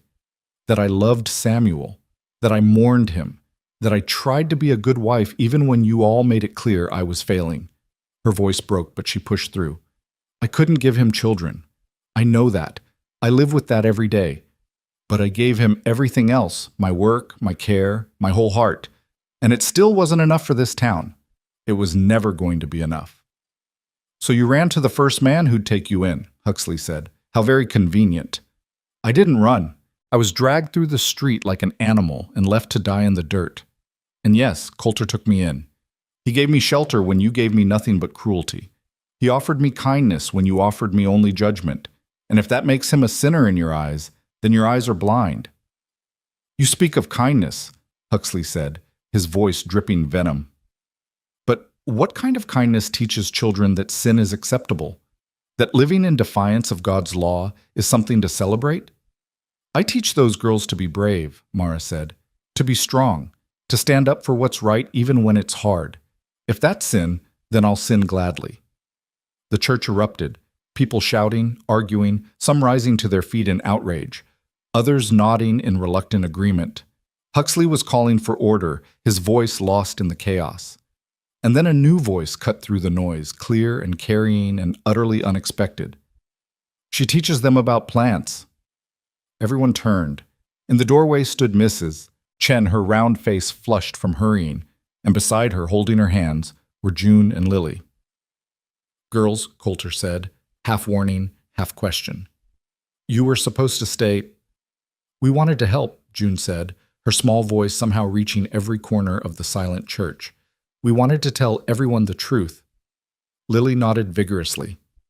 Mara's good. She makes us breakfast and fixes our clothes and tells us stories.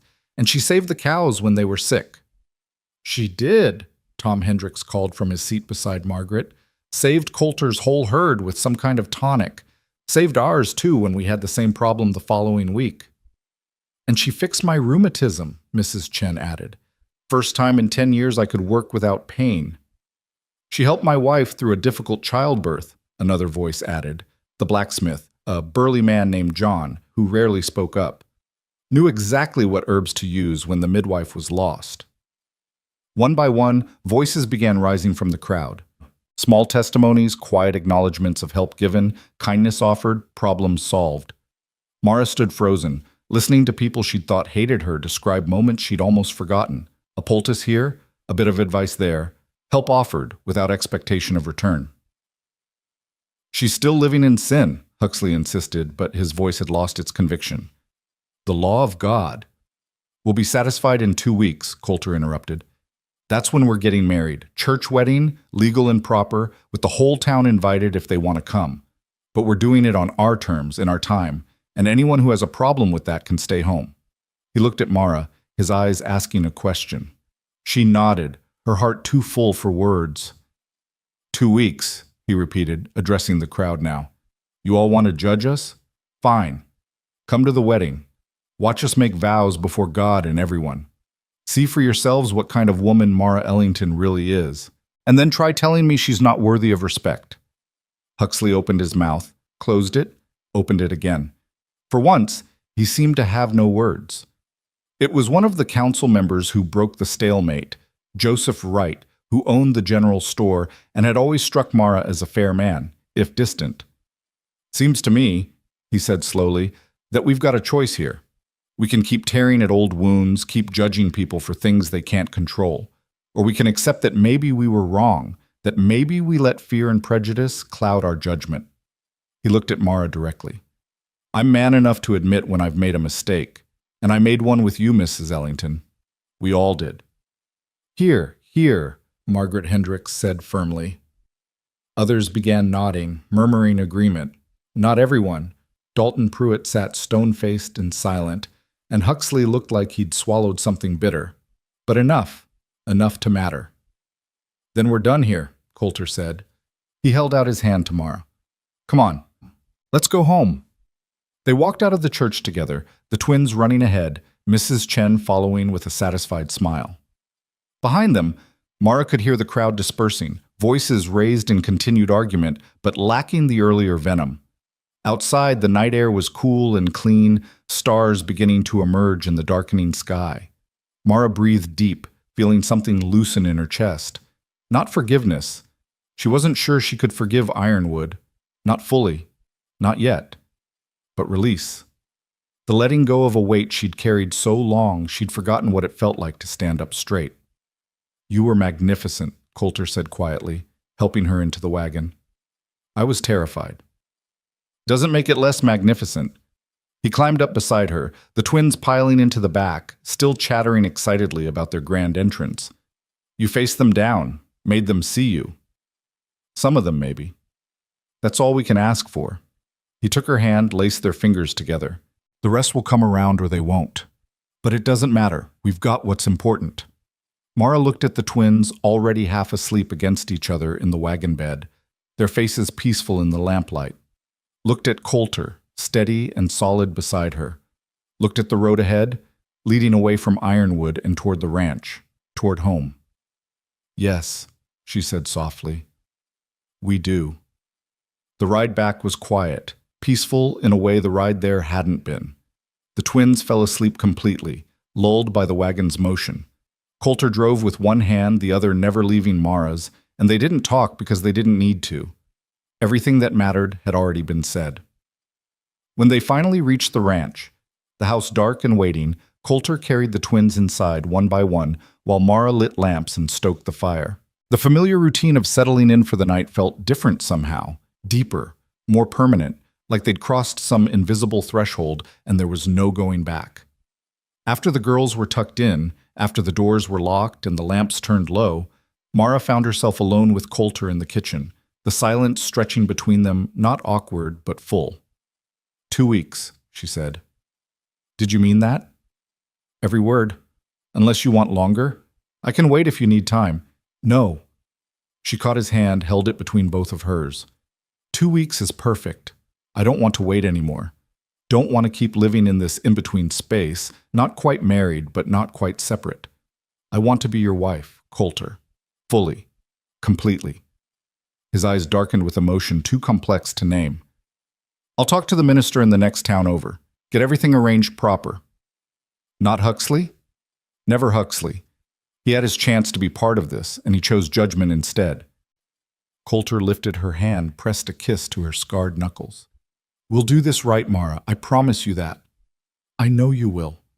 She paused, then added quietly, Thank you for fighting for me tonight, for believing I was worth it. You are worth it, worth that and more. He pulled her close, wrapped his arms around her, and she let herself lean into his strength.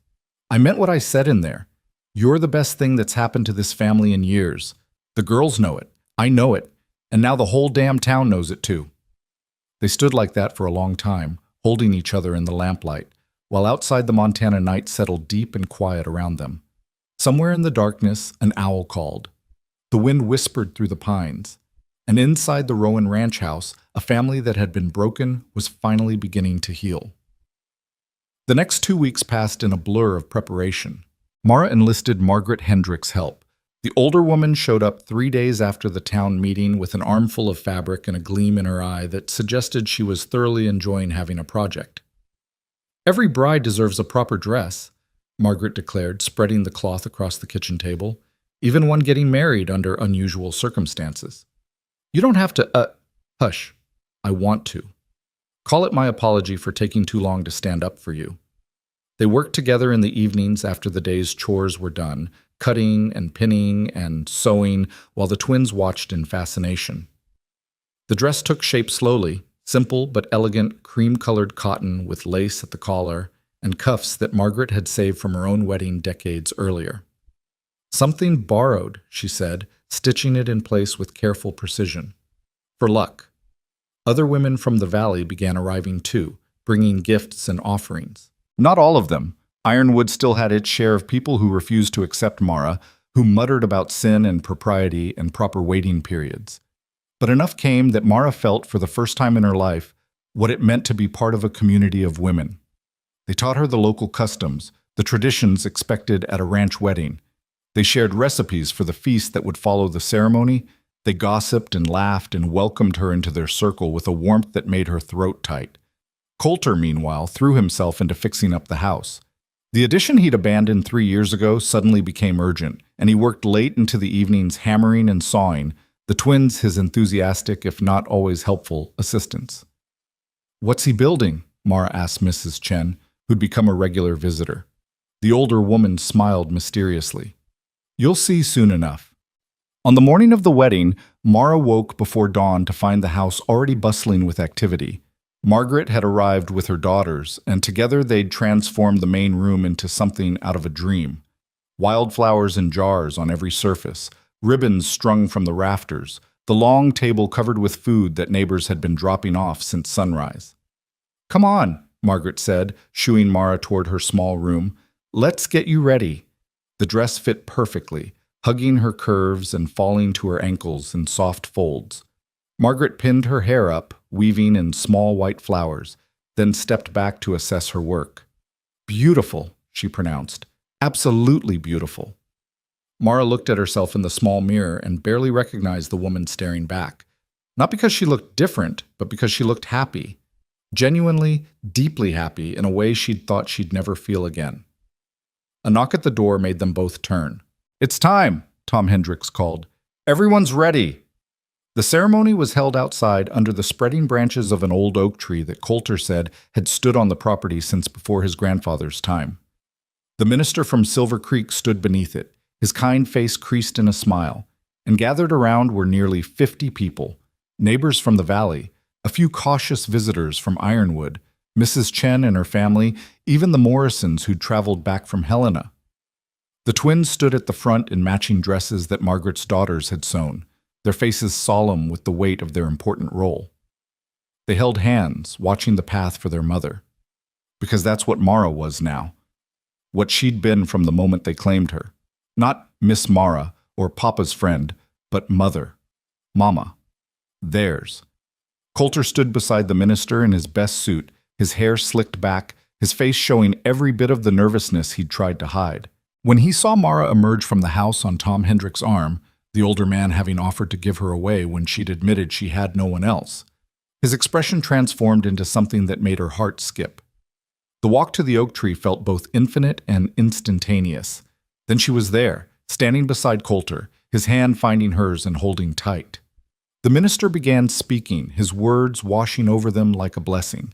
Mara tried to listen, to remember each phrase for later, but all she could focus on was Coulter's eyes on hers, steady and sure. "Do you, Coulter James Rowan, take this woman to be your lawfully wedded wife?" "I do."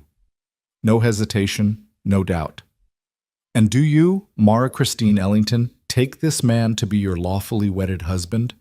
She thought of everything that had led to this moment, the dragging through the dirt, the rescue, the slow building of trust and family, the storm and the terror, and the realization that she'd found something worth fighting for. "I do," she said, her voice carrying clear and strong. The minister smiled. "Then, by the power vested in me, I now pronounce you husband and wife. You may kiss your bride." Coulter pulled her close and kissed her while the crowd cheered and the twins squealed with delight.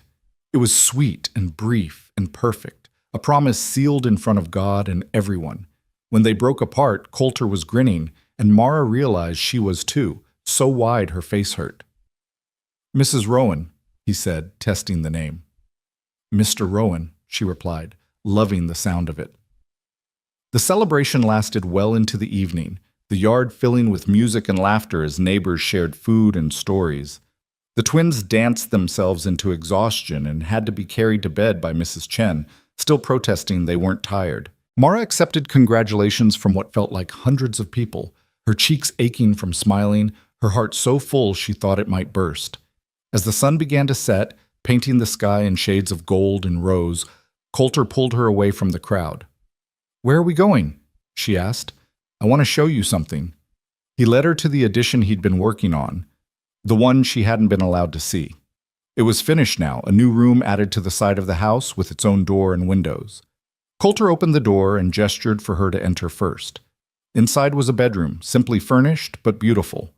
A large bed with a quilt that looked handmade, a dresser with a mirror, a rocking chair by the window. But what made Mara's breath catch was the wall of shelves, floor to ceiling, already half filled with jars and books and tools. "For your herbs," Coulter explained. "And your medicines. I figured you'd need a proper space to work, somewhere you could organize everything, keep it all in one place." He paused, suddenly uncertain. "If you don't like it, we can change." She kissed him, cutting off his words. When she pulled back, there were tears on her cheeks, but she was smiling. "It's perfect," she whispered. "You're perfect." "I'm really not, but I'm trying to be worthy of you." "You already are." They stood there in their new room, in the house they'd make a home together, while outside their friends and neighbors celebrated, and the twins slept, and the Montana stars began to emerge one by one in the darkening sky. Welcome home, Mrs. Rowan, Coulter said softly. And Mara, who'd been homeless and hopeless such a short time ago, looked around at everything she'd been given, the room, the family, the love, and felt the last piece of her broken heart finally slot back into place. I'm home, she agreed. The celebration wound down as the moon rose high and silver over the valley, the last of the neighbors heading home with waves and promises to visit soon. Mara and Coulter stood on the porch watching the final wagon disappear down the road, his arm around her waist, her head resting against his shoulder. Tired? He asked. Exhausted. Happy. Both. He pressed a kiss to the top of her head. Come on, let's check on the girls before we turn in. They climbed the ladder to the loft together, moving quietly so as not to wake the twins. But June and Lily were already awake, sitting up in their shared bed with identical expressions of barely contained excitement. We waited, June whispered loudly. We wanted to say goodnight proper, Lily added. Now that you're really truly married. Mara sat on the edge of the bed, Coulter beside her, and both girls immediately crawled into their laps like they were half their age instead of nearly 5. You look so pretty, June said, touching the flowers still pinned in Mara's hair. Like a princess. And Papa looked handsome, Lily said loyally, even though he was nervous. I was not nervous, Coulter protested. You were too. Your hands were shaking.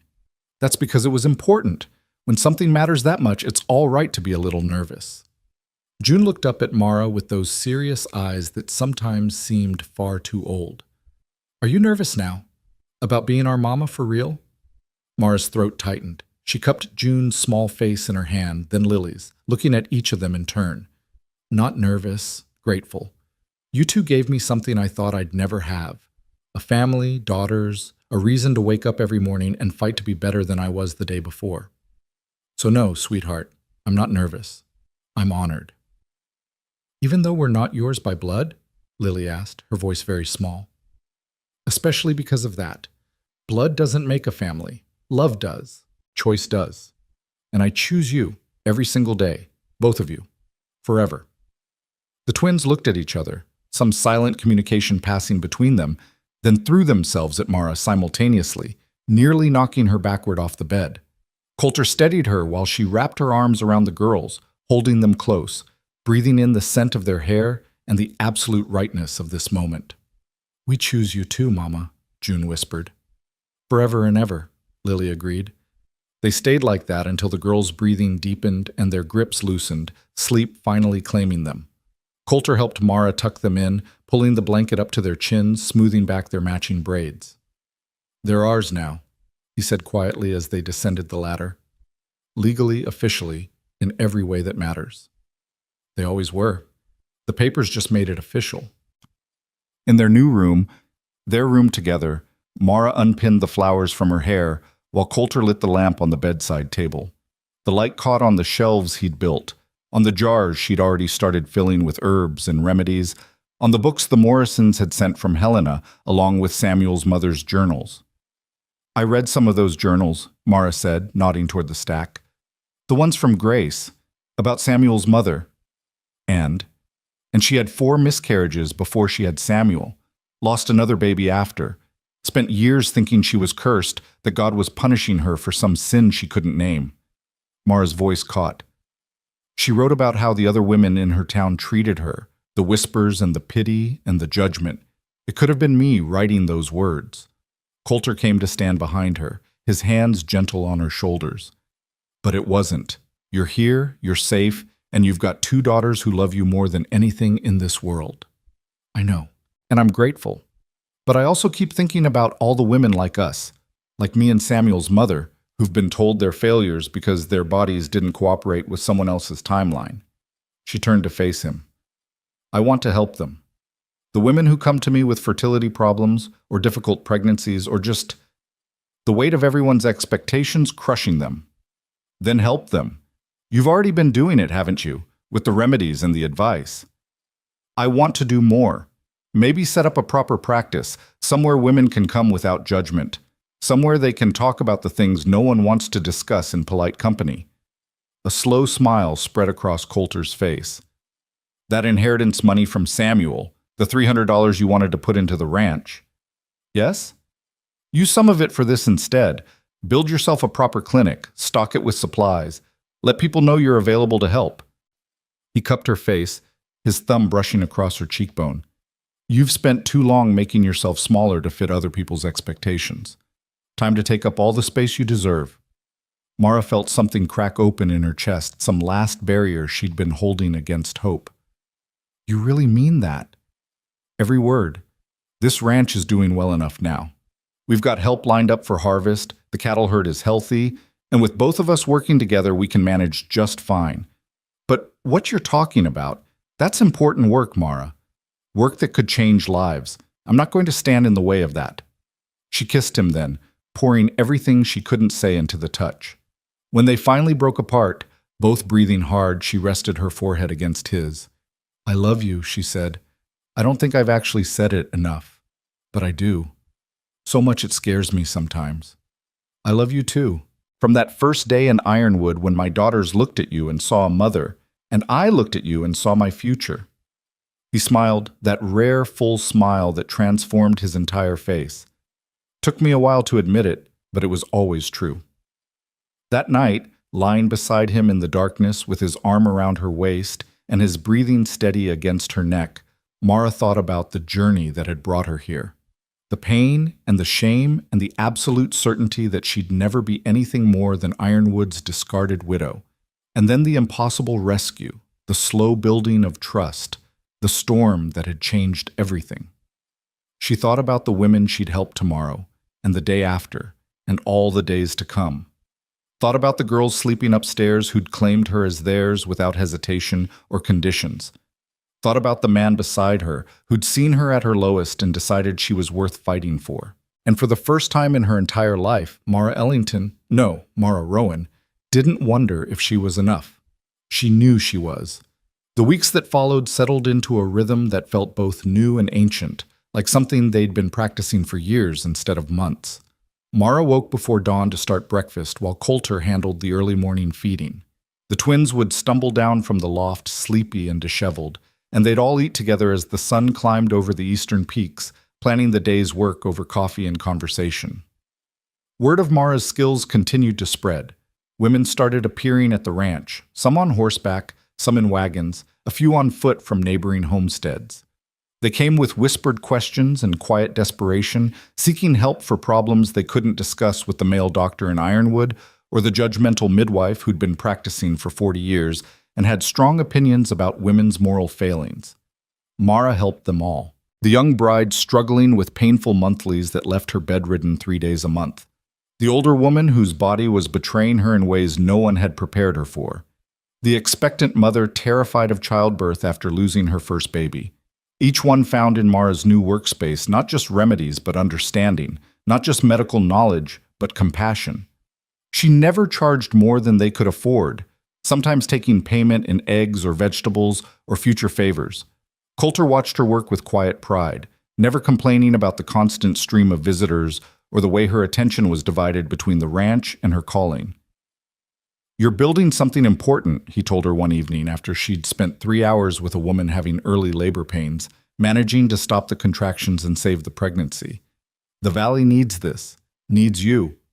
But not everyone was pleased with Mara's growing influence. 6 weeks after the wedding, Reverend Huxley appeared at the ranch unannounced, his narrow face set in familiar lines of disapproval. Mara was in the garden with the twins when he arrived, teaching them about companion planting and why marigolds helped protect tomatoes from pests. She felt him before she saw him, that prickling awareness of being watched with hostile intent.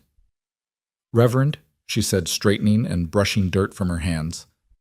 This is unexpected. Mrs. Rowan, he said her married name like it pained him. I've come to discuss a matter of some delicacy. Girls, go find your father. He's in the barn. June and Lily exchanged glances, clearly reluctant to leave, but they obeyed.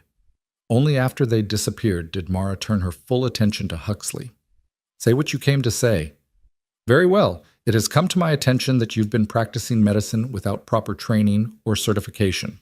That you're dispensing herbs and remedies to vulnerable women, making claims about healing that border on witchcraft. Mara felt ice slide down her spine. Witchcraft.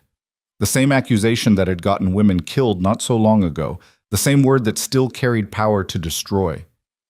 I make no claims about witchcraft. I use herbs my mother taught me about, remedies that have been passed down for generations. I help women who have nowhere else to turn. You help them defy God's will. If the Lord chooses not to bless a woman with children, who are you to interfere? If he sends pain as punishment for sin, what right have you to ease it? Is that what you truly believe? That every woman's suffering is divine punishment? Mara's voice was steady despite the anger burning in her chest. Because if so, you've got a cruel God. Mine is more merciful than that. Huxley's face darkened. You speak blasphemy. I speak truth, and I won't stop helping women just because you think suffering is holy. She took a step toward him and was gratified to see him step back. You had your chance to break me, Reverend, back in Ironwood when you let them drag me through the dirt. But I survived that. I survived worse than that, and I'm not the frightened widow anymore who thought she deserved her punishment. I'm a wife, a mother, and a healer. And I'll be damned if I let you or anyone else tell me I'm wrong for using my gifts to ease suffering. You'll regret this defiance, Huxley said, his voice cold. Mark my words, Mrs. Rowan. Pride comes before a fall. Then I'll fall standing up. He left in a cloud of dust and righteous fury, and Mara stood watching him go, her hands shaking with reaction. Coulter appeared beside her, having apparently watched the confrontation from the barn. What did he want? He asked. To put me in my place, to remind me that I'm supposed to be small and silent and obedient. She looked at her husband, saw the concern in his eyes. He's going to make trouble, Coulter. I can feel it. Let him try. We'll handle it together. But Mara knew it wouldn't be that simple. Men like Huxley didn't give up when one threat failed. They escalated. The trouble came 2 weeks later in the form of an official letter from the Territorial Medical Board. Someone, almost certainly Huxley, had filed a complaint alleging that Mara was practicing medicine without a license, endangering patients with unproven remedies, and making false claims about her abilities. Mara read the letter 3 times, her stomach sinking further with each pass. There would be a hearing in Helena, the letter said. She was required to appear and defend her practices or cease all medical activities immediately. They can't do this, Coulter said, reading over her shoulder. You're not claiming to be a doctor. You're just helping people. They can, and they are. Mara set the letter down carefully, like it might bite. Huxley must have called in favors, made me sound dangerous, and now I have to prove I'm not. Then we prove it. We go to Helena. We bring testimony from every woman you've helped. We show them exactly what you do and why it matters. That's asking a lot. Some of those women, their husbands don't know they've been seeing me. Their families would be scandalized if it came out. Then we ask, and we let them decide. But Mara, you can't just give up, not after everything you've built. He was right, of course. But the thought of standing before a board of male doctors and officials, defending her knowledge against their diplomas and degrees, made her want to crawl into bed and never emerge. Still, she'd faced worse. She'd faced Ironwood and survived. The next 2 weeks were a blur of preparation.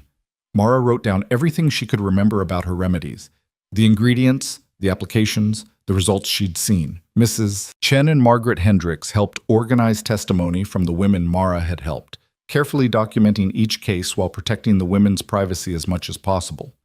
The Morrisons offered to accompany them to Helena, lending their respectable presence and financial support to the cause.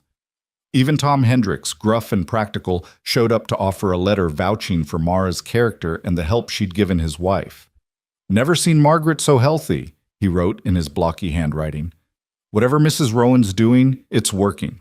Would be a shame to stop it over bureaucratic nonsense. The day before they were due to leave for Helena, Mara was packing her medicines and documents when she heard raised voices from the yard. She looked out to see Dalton Pruitt climbing down from his wagon, his face red and angry. Her heart sank. She hadn't seen Samuel's brother since the town meeting, had hoped he'd moved on from his hatred. Apparently not. Coulter was already striding toward him, the twins safely inside with Mrs. Chen, who'd come to help with preparations. Mara hurried out to join them. No right to keep practicing your poison, Dalton was saying. My brother's blood is on your hands, and now you're trying to... Enough, Coulter said, his voice dangerously quiet. Get off my property. Not until I've had my say.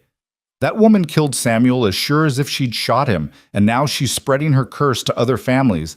Samuel died in an accident, Mara said, stepping forward despite Coulter's warning glance. A horrible, tragic accident that had nothing to do with me. And I'm sorry, Dalton. I'm sorry you lost your brother.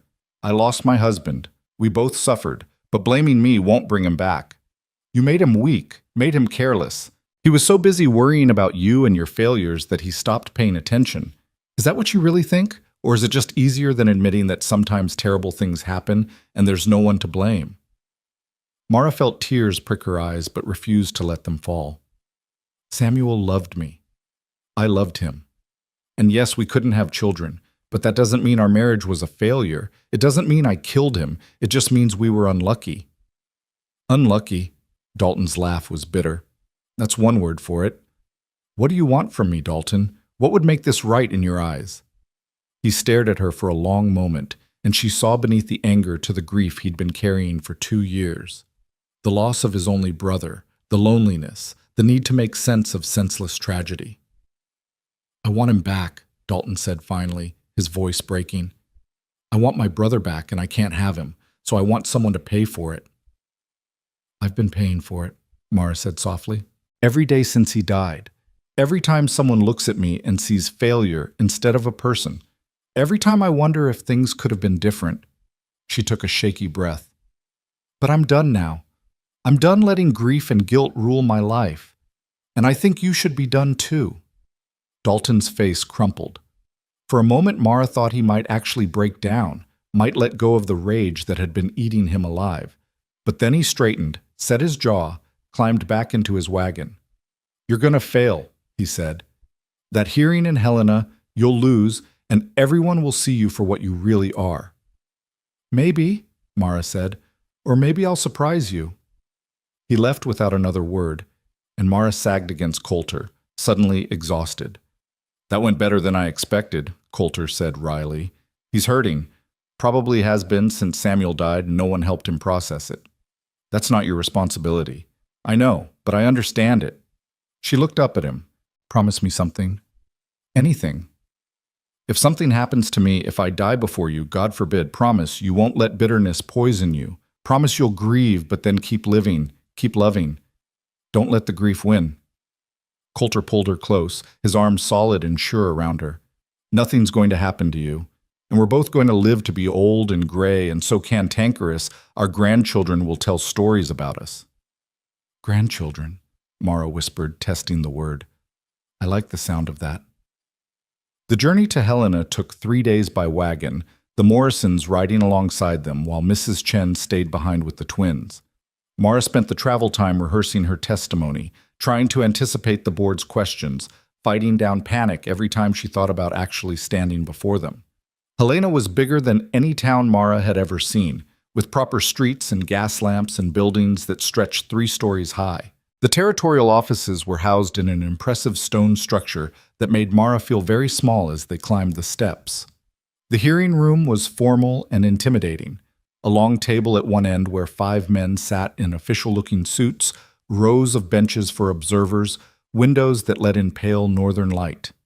Mara sat at a small table facing the board, Coulter beside her, the Morrisons just behind for support. The chairman was a stern-faced man named Dr. Harrison, who'd apparently practiced medicine for 30 years and had strong opinions about proper credentials. He looked at Mara like she was something unpleasant he'd found on his shoe. Mrs. Rowan, he began, you stand accused of practicing medicine without proper training or certification, of dispensing remedies without understanding their effects, and of making false claims about your healing abilities. How do you plead? Not guilty, Mara said, keeping her voice steady. I've never claimed to be a doctor. I use traditional remedies passed down through my family, and I help women who have nowhere else to turn. Traditional remedies, Dr. Harrison repeated with obvious disdain. Folk medicine, superstition dressed up as healing. With respect, sir, folk medicine has been keeping people alive for thousands of years. Long before medical schools existed, women were helping each other through childbirth and illness and injury using the knowledge of plants and herbs. That knowledge doesn't become invalid just because it wasn't learned from a textbook. One of the other board members, a younger man with kind eyes, leaned forward. "Can you give us an example of your methods?" Mara took a breath, launched into a careful explanation of how she'd treated a woman's chronic pain using willow bark and feverfew, how she'd stopped premature labor with bed rest and specific teas, how she'd helped a new mother whose milk wouldn't come in. She spoke clearly and specifically, showing that she understood not just what to do but why, demonstrating the depth of knowledge her mother had passed down. The board members listened, some skeptically, some with growing interest. When she finished, Dr. Harrison sat back with a frown. "Impressive," he admitted grudgingly, "but still unlicensed, still unregulated. What's to stop you from making a mistake, from accidentally poisoning someone with the wrong dose or the wrong plant?" "Training," Mara said. "Years of it, learning from my mother who learned from hers. And caution, I never give a remedy I haven't thoroughly tested, never treat a condition I don't understand. When someone needs surgery or serious medical intervention, I send them to a proper doctor. I know my limitations. Yet you accept payment for these services."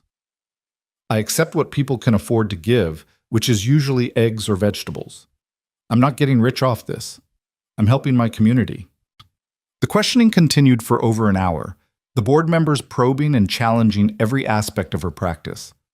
Mara answered as best she could, trying to stay calm, even when they were clearly trying to trip her up.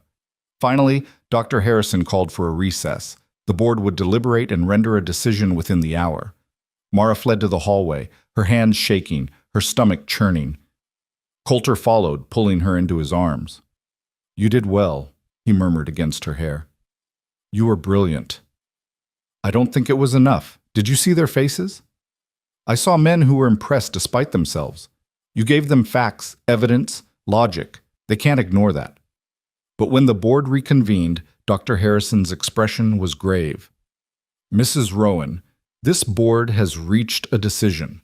While we acknowledge your obvious knowledge and your stated commitment to helping people, we cannot in good conscience allow unlicensed medical practice to continue unchecked." Mara's heart plummeted. "However," Harrison continued, and something in his tone made her look up, "we also recognize that in remote areas, traditional healers serve a vital function. Therefore, we are prepared to offer a compromise." "What kind of compromise?" Coulter asked. "Mrs. Rowan will submit to examination by a licensed physician who will evaluate her knowledge and methods. If she passes this evaluation to his satisfaction, we will issue her a limited license to practice traditional medicine in her region, with the understanding that she will refer serious cases to qualified doctors and submit to periodic reviews of her work." Mara couldn't breathe. You're going to let me keep practicing? Under supervision, with restrictions, and only after you prove your competency." "But yes."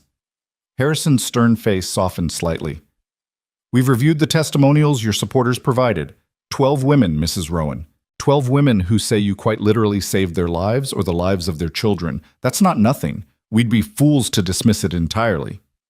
The younger board member who'd shown interest earlier spoke up. "I'd like to volunteer to conduct the evaluation, if Mrs. Rowan is amenable. I practice in Silver Creek, which is relatively close to her ranch.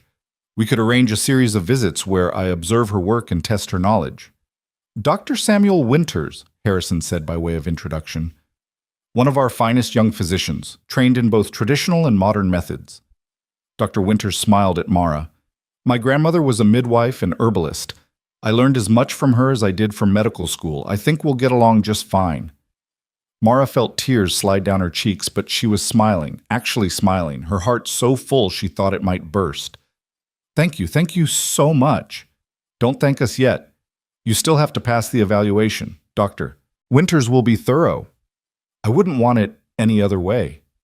The trip back to the ranch felt like floating, like Mara's feet never quite touched the ground. She'd done it. She'd stood before the board and defended herself and won. Not everything she'd hoped for, but enough. More than enough. When they arrived home, the twins came running out of the house with Mrs. Chen huffing behind them, and Mara scooped them both up despite their size, spinning them around until they were all dizzy and laughing. "You won?" June asked. We won, Mara confirmed. Not just me, all of us. Every woman who stood up and told her story, every person who believed I was worth fighting for. We won together.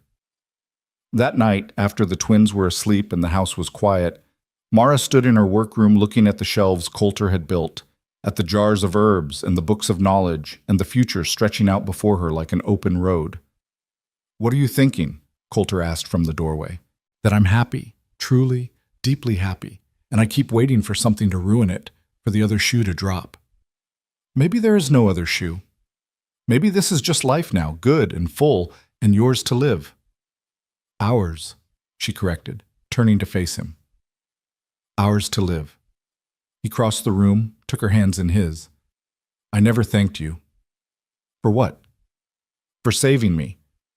I was drowning before you came, going through the motions but not really living. You brought this house back to life, brought me back to life. You saved me first, literally pulled me out of the dirt and gave me a reason to keep going. Then I guess we're even." "I guess we are." They stood there in the lamplight, hands clasped, hearts aligned, two broken people who'd found each other at exactly the right moment and decided to be whole together.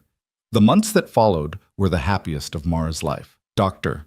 Winters proved to be everything he'd promised, thorough but fair, testing her knowledge rigorously but never dismissively. He visited monthly, observing her work, asking questions, challenging her assumptions in ways that made her better at what she did. By harvest time, he'd submitted his final evaluation to the board, recommending without reservation that Mara receive her limited license. The official paper arrived on a crisp October morning, stamped and sealed and making her legal in the eyes of the territorial government. "Mrs. Mara Rowan, licensed traditional healer," she read aloud, tracing the words with her finger. "It's real." "It always was," Coulter said. "This just makes it official." The twins insisted on framing the license and hanging it in Mara's workroom, treating it with the reverence usually reserved for religious texts. And maybe it was a kind of scripture, Mara thought, proof that women's knowledge mattered, that traditional healing had value, that you didn't need a medical degree to make a difference in people's lives. Word spread quickly through the valley and beyond. More women came seeking help, traveling from farther away now that Mara had official sanction for her work. She treated them all with the same care and attention, building a reputation that reached even Ironwood. When Reverend Huxley showed up at her door 6 months after the hearing, Mara almost didn't recognize him. He looked older, diminished somehow, his sharp edges worn smooth by something that looked like defeat. "Mrs. Rowan," he said, removing his hat. "Might I have a word?" Mara considered sending him away, but curiosity won out. She invited him to sit on the porch while she remained standing, unwilling to give up the high ground. "Say what you came to say, Reverend." "I came to apologize." The words seemed to pain him. "For what I did to you in Ironwood, for the town meeting, for filing that complaint with the medical board. I was wrong." Mara blinked, certain she'd misheard. "Wrong?" "My sister took ill last month, terrible fever, pain that wouldn't stop. The doctor in Ironwood tried everything and nothing worked. She was dying." He paused, his hands twisting the brim of his hat. "My wife insisted we bring her to you. I refused at first, out of pride and stubbornness, but finally I agreed because what did we have to lose?" "And?" Mara asked, though she already knew the answer. "And you saved her. You identified the problem within minutes, gave her some foul-smelling tea, and within 2 days she was on the mend.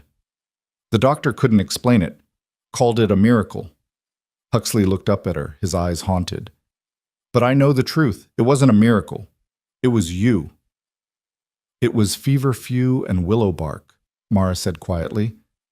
"For the inflammation and rest. Nothing miraculous about it." "Maybe not, but it worked when nothing else did. And it made me realize that I've been wrong about a great many things." He stood, holding out his hand. "I don't expect you to forgive me, but I wanted you to know that I'm sorry. Truly sorry." Mara looked at his outstretched hand, thought about all the pain he'd caused, all the judgment and cruelty. Part of her wanted to refuse, to send him away without the absolution he sought. But she was tired of carrying anger, tired of letting the past dictate her future. She took his hand. Apology accepted, Reverend, and I hope your sister continues to improve. Relief flooded his face. Thank you. And if there's ever anything I can do, there is one thing. Stop telling women their suffering is God's punishment. Stop making them feel like failures for things beyond their control. Start offering compassion instead of condemnation. Huxley was quiet for a long moment. Then he nodded. I'll try. It wasn't a promise, but it was a start. As winter settled over the valley, Mara found herself pregnant. The realization came slowly, a creeping awareness of changes in her body that she'd stopped expecting years ago. She didn't tell anyone at first, afraid to hope, afraid to jinx it, afraid of the crushing disappointment if it didn't last. But the weeks passed and the pregnancy held, and finally she couldn't keep it secret anymore. She told Coulter one night after the twins were asleep, her hands shaking as she placed his palm against her still flat stomach. Are you sure? He asked, his voice rough with emotion. As sure as I can be. It's early still and anything could happen, but yes, I'm pregnant. He pulled her into his arms so tightly she could barely breathe, and she felt wetness against her neck that might have been tears. I thought you said you couldn't, he whispered. I thought I couldn't, but bodies are strange and unpredictable, and sometimes miracles happen when you're not looking for them. She pulled back to look at him. Are you happy? Happy? Mara, I'm terrified and thrilled and so grateful I can barely think straight. But yes, I'm happy. They told the twins the next morning, unsure how they'd react, but June and Lily were ecstatic, immediately planning what they'd teach the baby and arguing over names and making grand pronouncements about being the best big sisters in the history of the world. The pregnancy was difficult. Mara's body, unused to the demands being placed on it, protested violently. She was sick for months, exhausted and aching and struggling to keep up with the work of the ranch and her healing practice. But she'd learned enough over the years to manage her symptoms, and Dr. Winters checked on her regularly, monitoring her progress with careful attention. You're doing remarkably well, he told her during a visit in her 6th month. Given your age and history, I was worried. But you're strong, Mrs. Rowan, stronger than most. I've had a lot of practice at surviving, Mara said wryly. The baby came early, on a frozen February morning when the world outside was white and silent with snow. The labor was long and brutal, and there were moments when Mara was certain she wouldn't survive it. But Coulter held her hand and the twins sang songs from the next room, and Dr. Winters coached her through each contraction with calm competence. And finally, a thin wail split the air. It's a boy, Dr. Winters announced, placing the tiny, squalling infant on Mara's chest. Small, but healthy. Congratulations. Mara looked down at her son, and felt something fundamental shift in her understanding of the world. This impossible child, this gift she'd never expected, this tiny person who'd chosen to grow inside her despite all the years of failure and loss. Hello, she whispered, tracing his perfect features with a trembling finger. Hello, Samuel.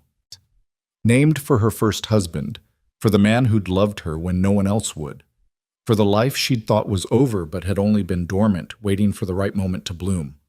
Coulter kissed her forehead, his own eyes wet with tears. He's perfect. He is. Mara looked up at him, at the man who'd given her everything. We're perfect. The twins burst into the room moments later despite Dr. Winters' protests, climbing carefully onto the bed to peer at their new brother with awe and wonder. He's so tiny, June breathed. We were that tiny once, Lily said importantly. Mama, can we hold him? Soon. Let's let him rest first. They settled on either side of Mara, the 4 of them, soon to be 5 with Coulter, arranged on the bed like puzzle pieces that had finally found where they belonged. Outside, the snow continued to fall, blanketing the valley in white silence. But inside the Rowan ranch house, there was warmth and light and love, and the absolute certainty that despite everything that had tried to break them, they'd survived. They'd more than survived. They'd thrived. Spring came late that year, the snow lingering well into March before finally surrendering to the sun. By the time the first green shoots appeared in Mara's garden, Samuel was already trying to hold his head up, already showing signs of the stubborn determination that ran in both sides of his family. Mara stood at her workroom window one morning, the baby sleeping in a sling against her chest, watching Coulter teach the twins how to plant seed potatoes. They were laughing about something, their voices carrying clearly in the cool air, and Mara felt her heart expand with a happiness so complete it was almost painful. She thought about the woman she'd been in Ironwood, broken and hopeless, certain her life was over. Thought about being dragged through the dirt, while a town watched and judged and found her wanting. Thought about two small girls who'd looked at her and seen not a failure, but a mother. And she thought about how far she'd come, how much she'd learned, how completely wrong everyone had been about who she was and what she was capable of. Behind her, footsteps on the porch announced a visitor. She turned to find Margaret Hendricks climbing down from her wagon, a basket over her arm. "Brought you some fresh eggs," Margaret called, "and I've got a favor to ask." "Come in, coffee's hot." They sat at the kitchen table, the baby passed between them while they drank their coffee and discussed Margaret's favor. Her youngest daughter was newly married and struggling with the transition. Could Mara maybe talk to her, share some wisdom? "I'm not sure I'm the right person," Mara said. "My first marriage was complicated." "Which is exactly why you're the right person. You understand struggle. You understand that sometimes things don't work out the way you planned, but you survive anyway." Margaret smiled, bouncing Samuel gently. "You're proof that there's life after loss. That's a powerful thing." After Margaret left, Mara returned to her window, watching her family work in the garden. The twins had moved on from potatoes to some game that involved a lot of running and shrieking. Coulter watched them with that small smile he got when he thought no one was looking, the one that said he was content, that this life they'd built together was enough. More than enough. Everything. Mara pressed a kiss to Samuel's downy head and whispered a promise she intended to keep. "You're going to grow up knowing you're loved, knowing you're wanted, knowing that family isn't about blood or perfection or meeting someone else's expectations. It's about choosing each other every day, even when it's hard, especially when it's hard." The baby made a small sound, not quite a coo, but close enough. Mara smiled, cradled him closer, and turned away from the window to begin preparing lunch. Outside, the sun climbed higher. The snow melted. The world turned green. And in the house that had once been haunted by grief and loss, a family lived and laughed and loved with the fierce certainty of people who'd survived the worst and come out stronger. Mara Rowan, once called barren, once called cursed, once dragged through the dirt by people who should have known better, stood in her kitchen with her baby son in her arms and her daughter's laughter floating through the window and her husband's love wrapped around her like armor. And she didn't wonder if she belonged. She knew. She always had. She always would. This was home. This was family. This was the life she'd fought for and earned and claimed as her own. And it was beautiful.